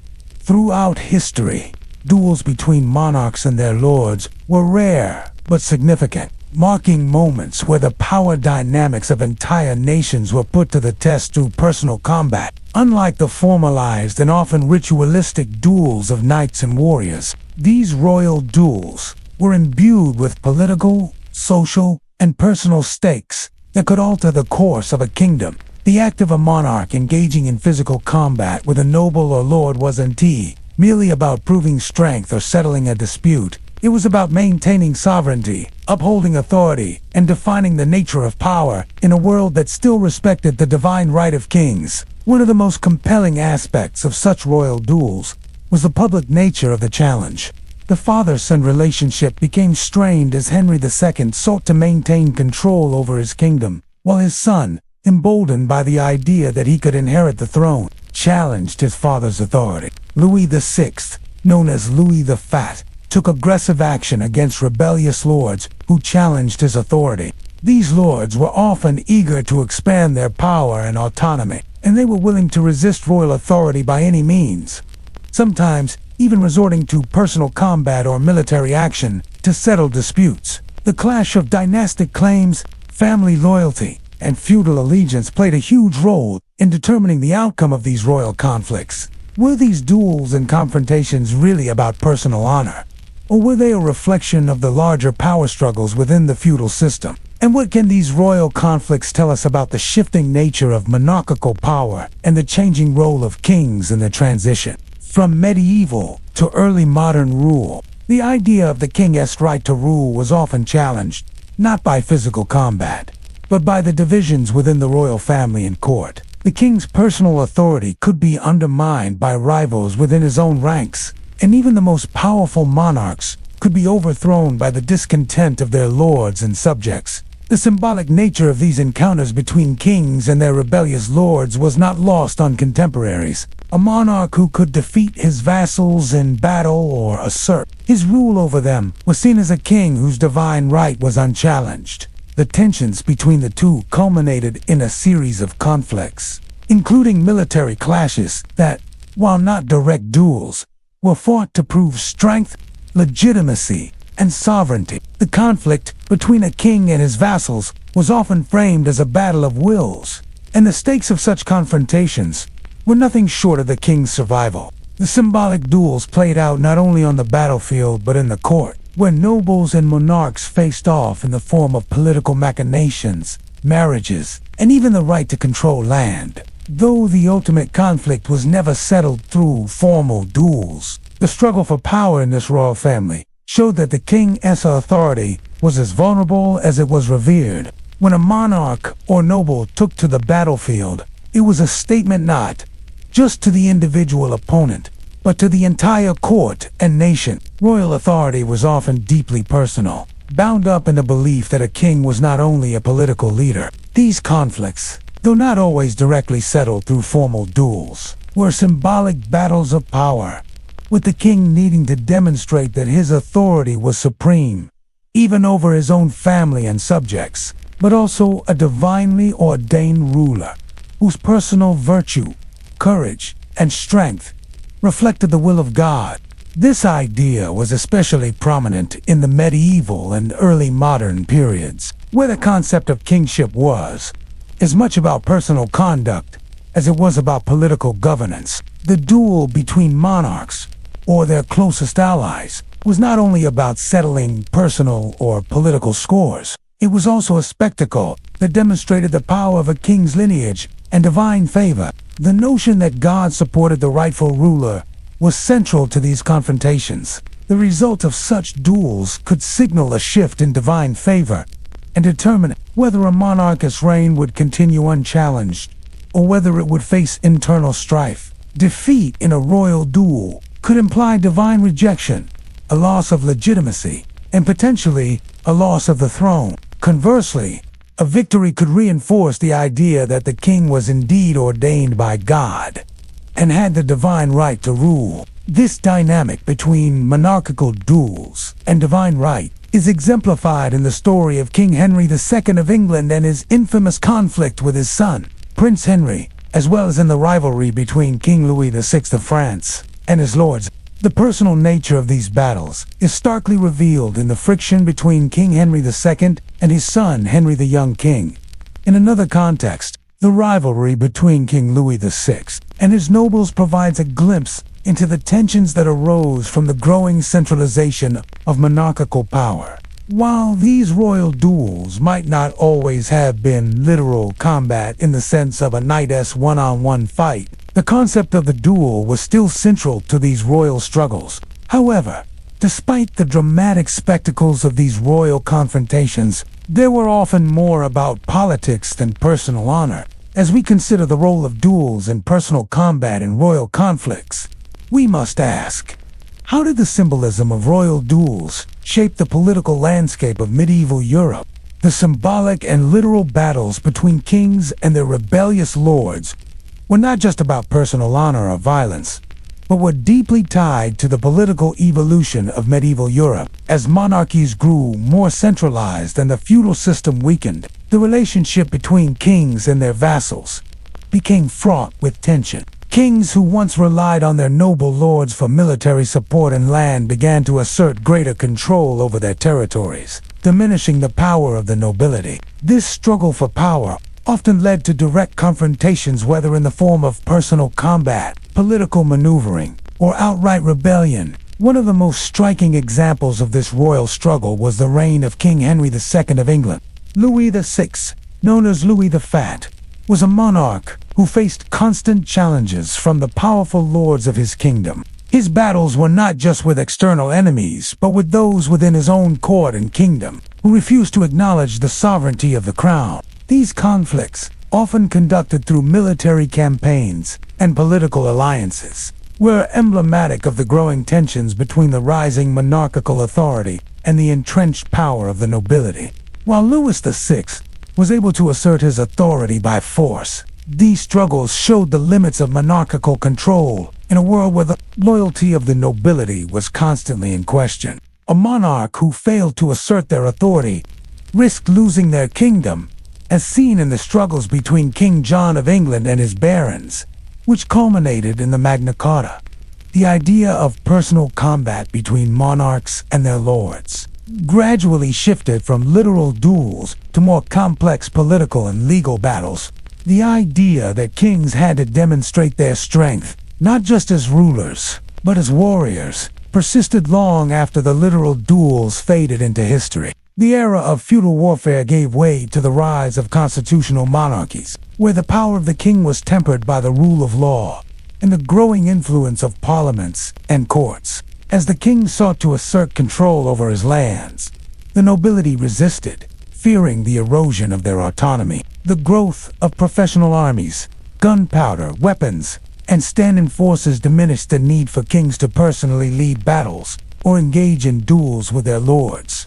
The modern world would move away from the idea of divine right and personal battles towards systems of legal governance and institutionalized power. Often, these battles were political, fought through courtly intrigue, alliances, and wars of attrition. A monarch's power was not only dependent on their military strength, but also on their ability to navigate the complex web of loyalty and betrayal that defined feudal society. Kings who were able to manage their relationships with the nobility could maintain power. Those who failed found themselves vulnerable to rebellion, assassination, or overthrow. The conflicts between Louis VI and his lords were not typically settled by physical combat, but they were, nonetheless, a series of political duels fought through alliances, marriages, and military campaigns. Louis VI had to fight not only to maintain control over his own kingdom, but also to demonstrate that the crown had the final say over the feudal lords and his sons, particularly the rivalry with his son, Henry the Young King. Henry II, who ruled from 1154 to 1189, worked tirelessly to consolidate power in the hands of the crown. He expanded his kingdom across England, France, and Wales, creating a vast empire that was often at odds with the interests of his noble lords. A king who could defeat his rebellious subjects or quash a rebellion within his own court was seen as a king whose divine right was unquestionable. These struggles for power were not only about military victories, but also about ensuring that the authority of the monarch was not undermined by internal dissent. It was this constant tension between royal authority and noble power that defined the political landscape of medieval Europe. However, his efforts to centralize power would be challenged not just by external enemies, but by his own family. Henry II's relationship with his sons, especially Henry the Young King, his eldest son, was marked by increasing tensions and a desire for power. The young king, who had been crowned as a co-king during his father's reign, resented being sidelined and sought to assert his own authority. This feud was not only about a son seeking to prove his right to rule, but also about the larger political struggle between the monarch as authority and the nobility as power. While the young king never succeeded in overthrowing his father, the tensions within the royal family weakened Henry II's rule and provided an opening for future conflicts with his other sons, particularly Richard the Lionheart and John.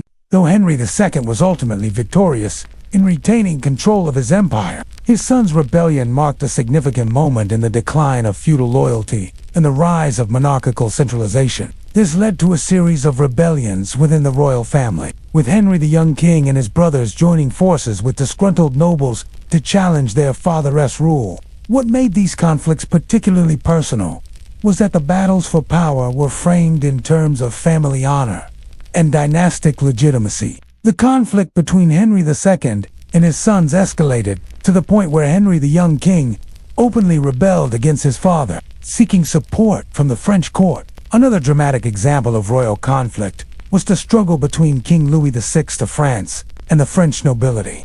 Louis VI's reign was marked by constant struggles against rebellious lords, who resisted his attempts to centralize power. The royal duel between kings and their lords was not always fought with swords and lances. The symbolic nature of these royal duels, the idea that personal combat and honor could define the future of a kingdom, was part of the medieval monarchy's image. The consequences of these royal duels were as the medieval world transitioned into the early modern period. The role of kings in personal combat became less symbolic, but even as the power of kings became more formalized, the legacy of these royal duels and struggles for authority continued to shape the identity of monarchy in Europe. As the Middle Ages gave way to the Renaissance and early modern periods, the duel between monarchs and their lords evolved. The more personal forms of combat and political struggle that characterized earlier monarchical conflicts were gradually replaced by a system where power was determined not by swordplay or direct confrontation, but through legal means, treaties, and the growing importance of However, the legacy of the royal struggle for power, the duels of honor, political ambition, and territorial control remained deeply embedded in the political fabric of Europe. While direct personal combat became less common among monarchs, the symbolic value of such encounters endured. Louis XIV, the Sun King, embodied the height of absolute power, and his reign was marked by centralized control over all aspects of French life. Monarchs no longer needed to personally fight their lords to assert their power. Instead, power was contested in legislative bodies, diplomatic negotiations, and wars fought by professional armies. The rise of standing armies, combined with the development of gunpowder and firearms, made the nightly combat between kings and lords obsolete. Did the transition from personal combat to institutionalized governance represent a loss of authority, or did it mark a more rational form of power? And what can we learn about personal power and legitimacy from the royal duels of monarchs and their lords in the context of the rise of modern political systems? Warfare was no longer the exclusive domain of the noble class. The common soldier and professional mercenary became the key figures in modern warfare. However, his successors faced growing pressure from both the nobility and the emerging bourgeoisie, who demanded more political influence. Kings, even in the modern era, continued to project strength and authority, though this was done through ceremonial means rather than through direct confrontation. The image of the monarch remained crucial. Whether it was Queen Elizabeth I of England presenting herself as the Virgin Queen, a symbol of strength and invincibility, or Napoleon, whose military prowess and strategic genius gave him the authority to reshape Europe. Though the personal duel was no longer the means by which power was contested, the symbolism of the monarch's strength and invincibility continued to shape the politics of European monarchies. The French Revolution in 1789 ultimately abolished the monarchy, symbolizing the death of the absolute power that had been the hallmark of royal rule for centuries.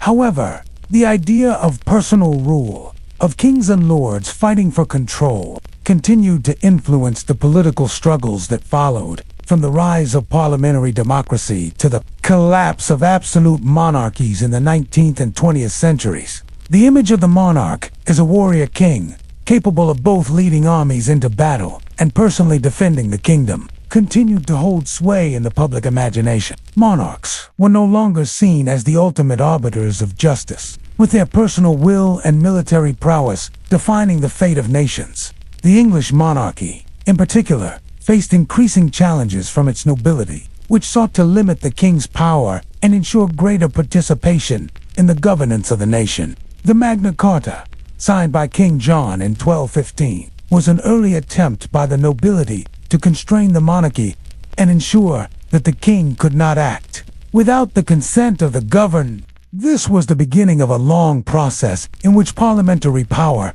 gradually overtook the absolute power of the monarch, as kings were increasingly forced to rule with the approval of their subjects. Instead, parliaments, courts, and civil institutions began to play a growing role in political decisions. The English Civil War, for instance, was a defining moment in the transition from the personal power of monarchs to a more collective governance. King Charles I's insistence on absolute rule led to a conflict with Parliament and his subsequent execution marked the ultimate challenge to the idea of divine rights and royal invincibility. This symbolic duel was seen in the leadership of kings like Louis XIV of France, whose reign, while devoid of literal duels, was steeped in a culture of royal grandeur and absolute power. The idea that the king was the embodiment of the nation's strength and honor continued to be a core belief, despite the shift toward more institutionalized systems of governance.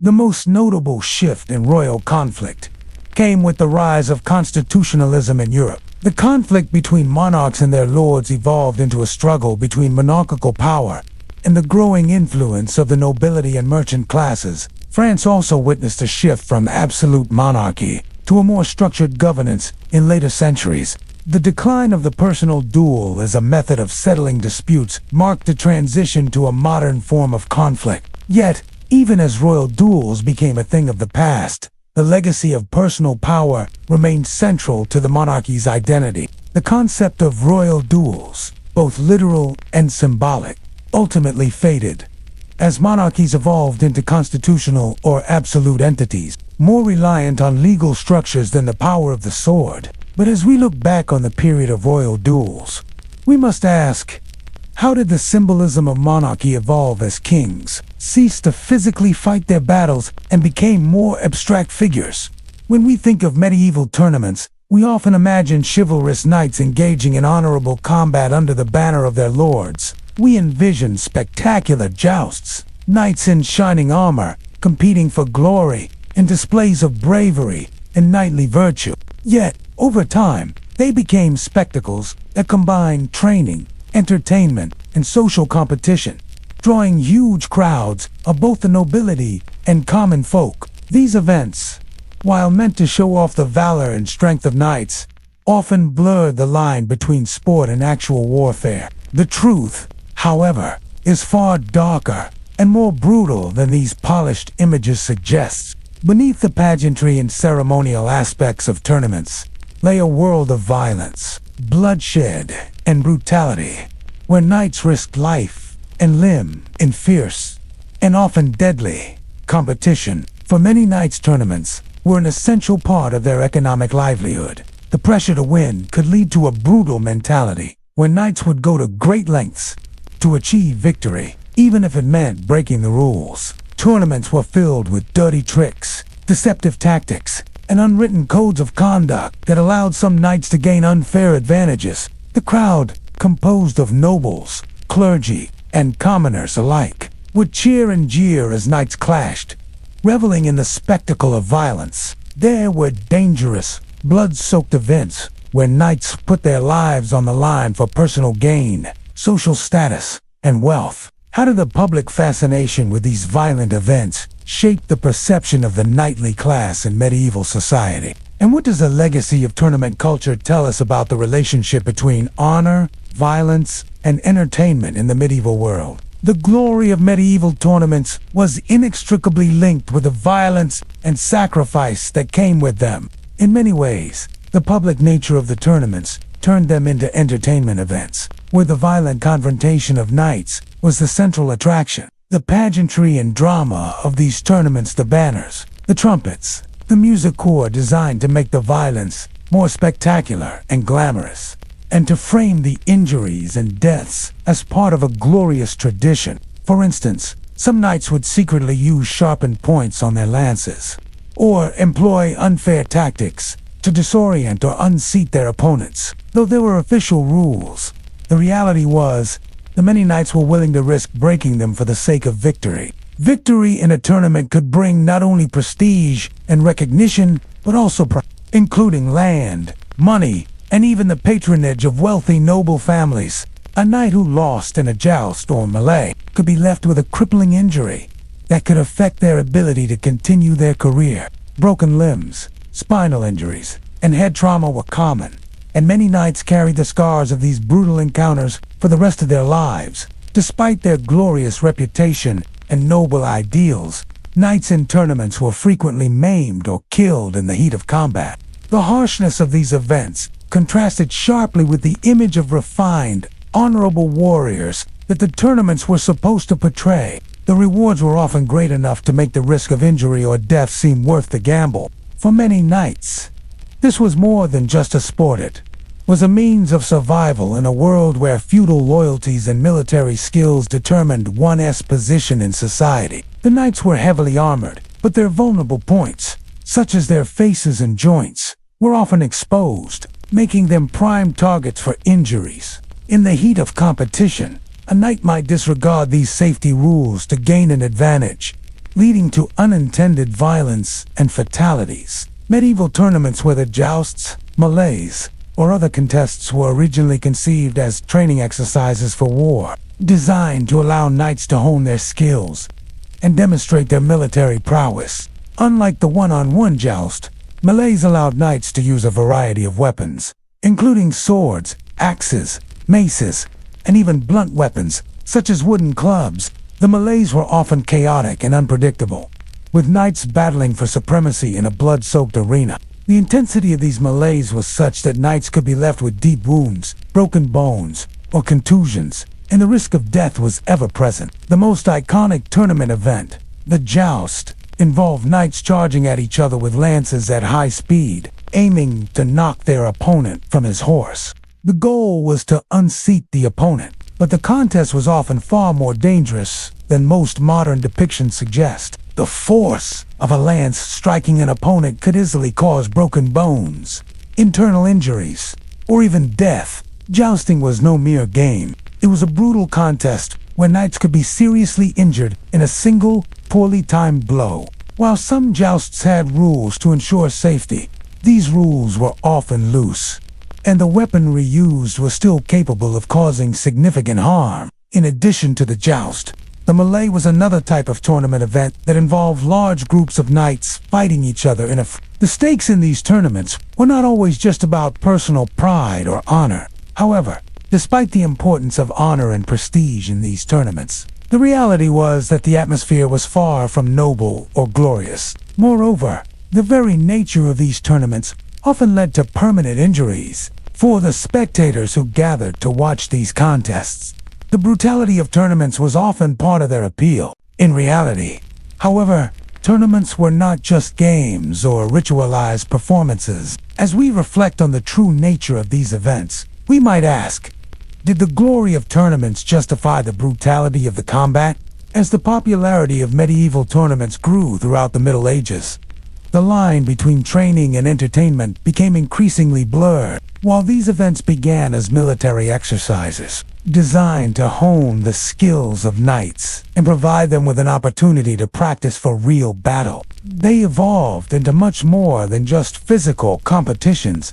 They became high-profile spectacles that attracted nobility and commoners alike, offering not just prestige and wealth for the victors, but also a chance for knights to gain fame and increase their social standing within the feudal system. For knights, winning a joust was a powerful way to demonstrate their prowess and prove their superiority.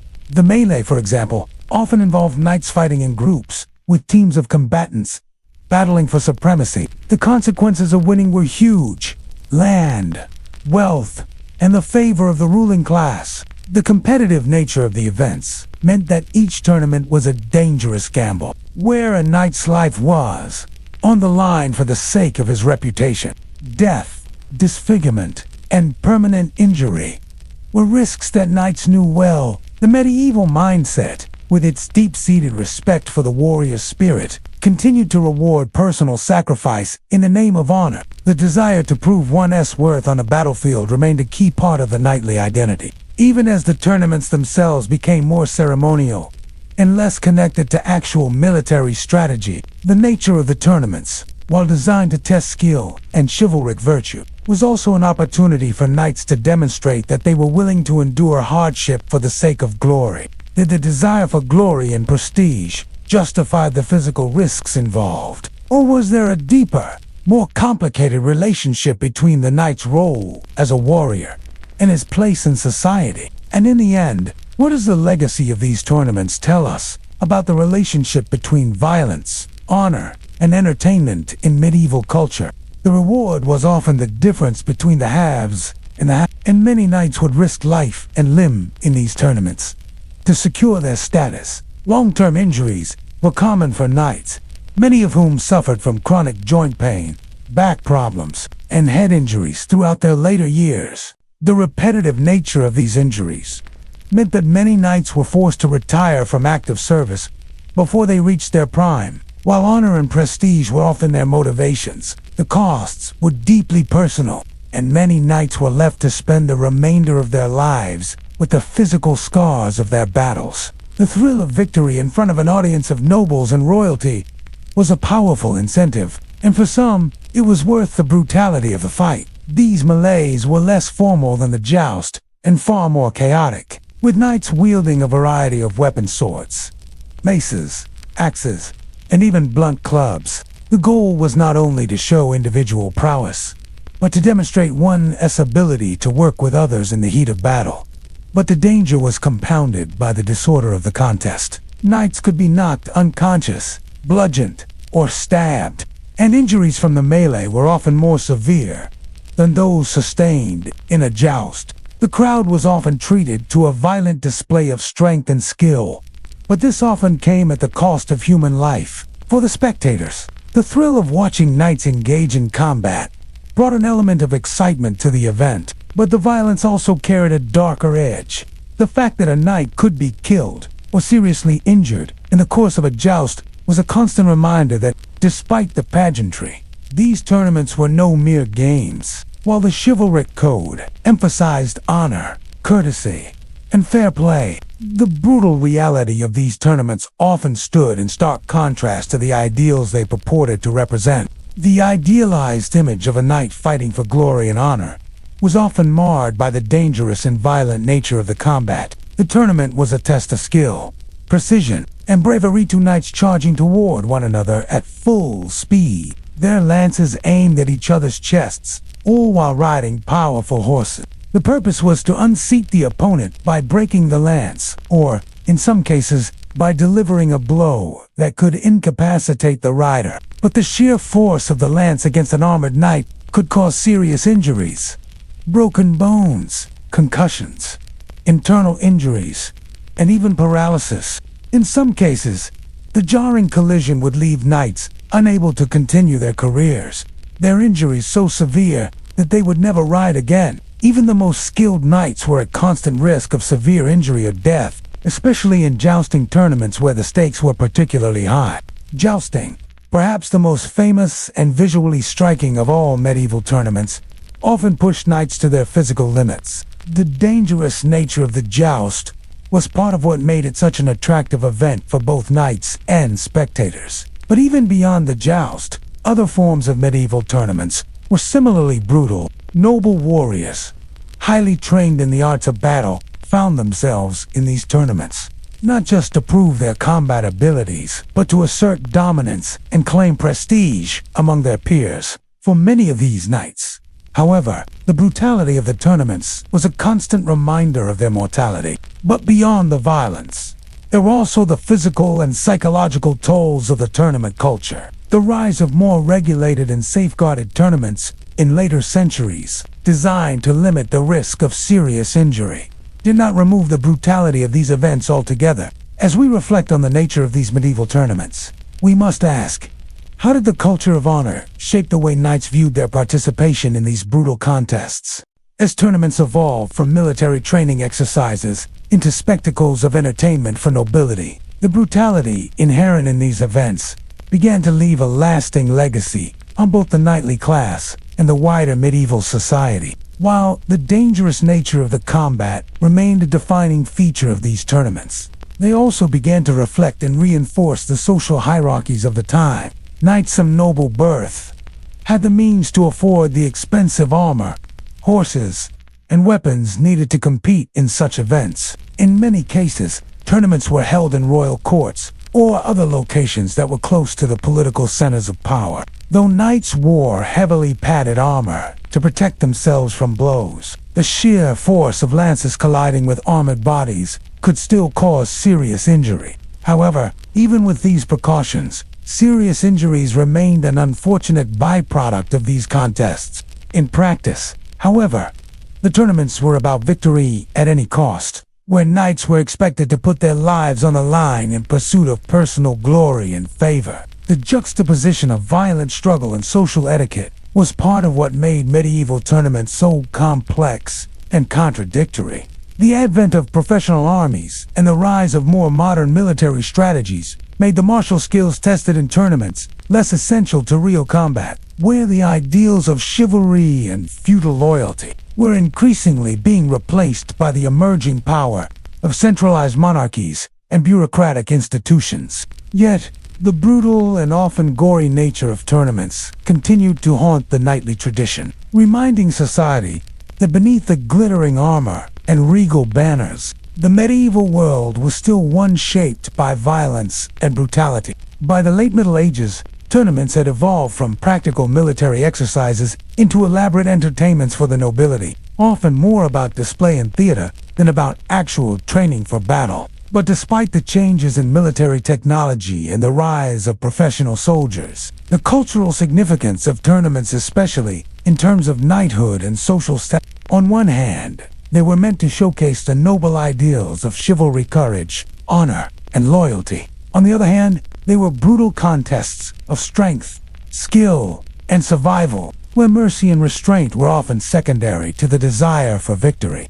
Was the glory of these tournaments worth the sacrifices and brutality they entailed? Did the ideal of chivalric honor ever truly align with the reality of tournament combat? And as the medieval period gave way to the early modern era, how did the legacy of tournaments shape the perception of the knight and the warrior's role in a world where traditional combat was slowly becoming obsolete? For many knights, these injuries were seen as inevitable sacrifices in the pursuit of honor. Knights who competed in tournaments were celebrated by their peers, and their successes on the tournament field could significantly enhance their status. The winners of tournaments were often showered with rich rewards, such as land, wealth, and marriage alliances, all of which were vital in the highly competitive and stratified medieval society.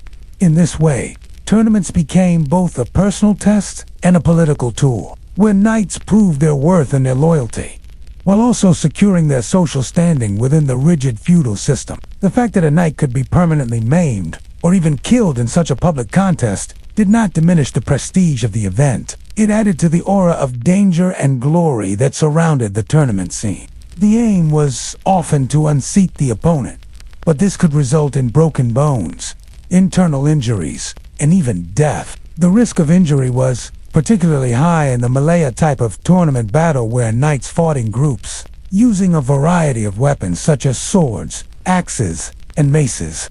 Unlike the joust, where rules were more structured, melees were chaotic, and the fighting could quickly become unpredictable and violent. And knights often participated as part of a larger courtly display. Kings and nobles would sponsor and host these tournaments, using them as a means to solidify their own political influence, while also showcasing the strength and loyalty of their vassals. For a knight, winning a tournament was more than just achieving personal glory. It was a way of securing favor from the crown and cementing his place within the royal hierarchy. In many ways, the joust was much about displaying wealth and family heritage, as it was about honor and combat skills. It was a public performance where knights showed off their pedigree and social standing, as much as their abilities in combat.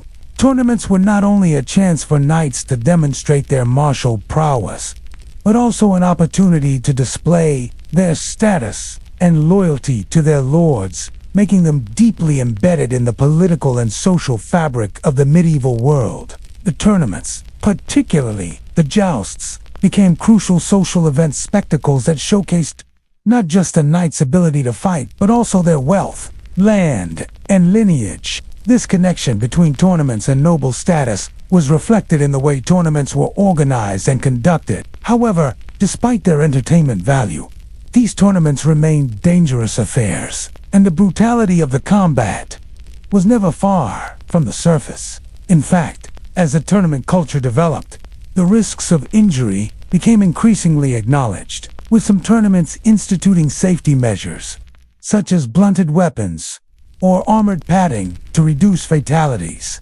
These brutal displays of combat were a stark contrast to the idealized version of the knightly code of chivalry. which was supposed to emphasize mercy, honor, and respect for one's opponent. The public spectacle of these tournaments also had important cultural and social implications.